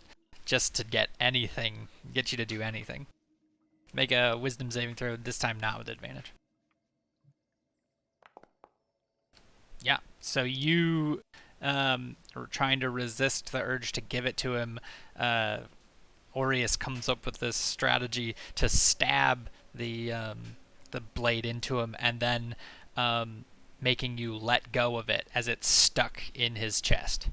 And Zymorvan, bleeding out in the snow. Let's see. Constitution saving throw. Still frozen in time. I have another. So did it like make me back away? Yeah, Or it's like basically. I have the ability. Alternatively, if there is a tiny object within 30 feet, I can move it to or from my hand. Make a wisdom saving throw. See if you can pull it back. You try to do it, and you just... Yep. Could I interfere and make that my remaining Mistress Mark of 18? What should get you +1? What should get you 19? I don't think you would know. You know what I mean? Like, I feel like some things you can know, like a thing's about to hit him, but I don't. I should have done it beforehand too. I feel like it's not something internally. Like you can't really understand his internal situation. Maybe that's too metagaming on my part. No, I was too late to the thing anyways. Should have been. Oh, fair enough. Before the roll, so. Okay. So the dagger is still stabbed in this guy. Another round goes by. The group is still running to catch up. What's your spell save DC? Like 1,000,000? For me, I believe. Let me see. It is 18. Oh, 19 with the Grimoire, I think. Wait. Until the end of your next turn. Oh, or the creature... Oh, shit, you froze him and then he was stabbed, so he actually came to right after that. And as he, like, gets stabbed, you see his eyes look like he's completely wrapped in terror. But his mouth is smiling. And out of his mouth, you hear Aureus's voice, who says, "Well, farewell." And he casts Teleport at 7th level.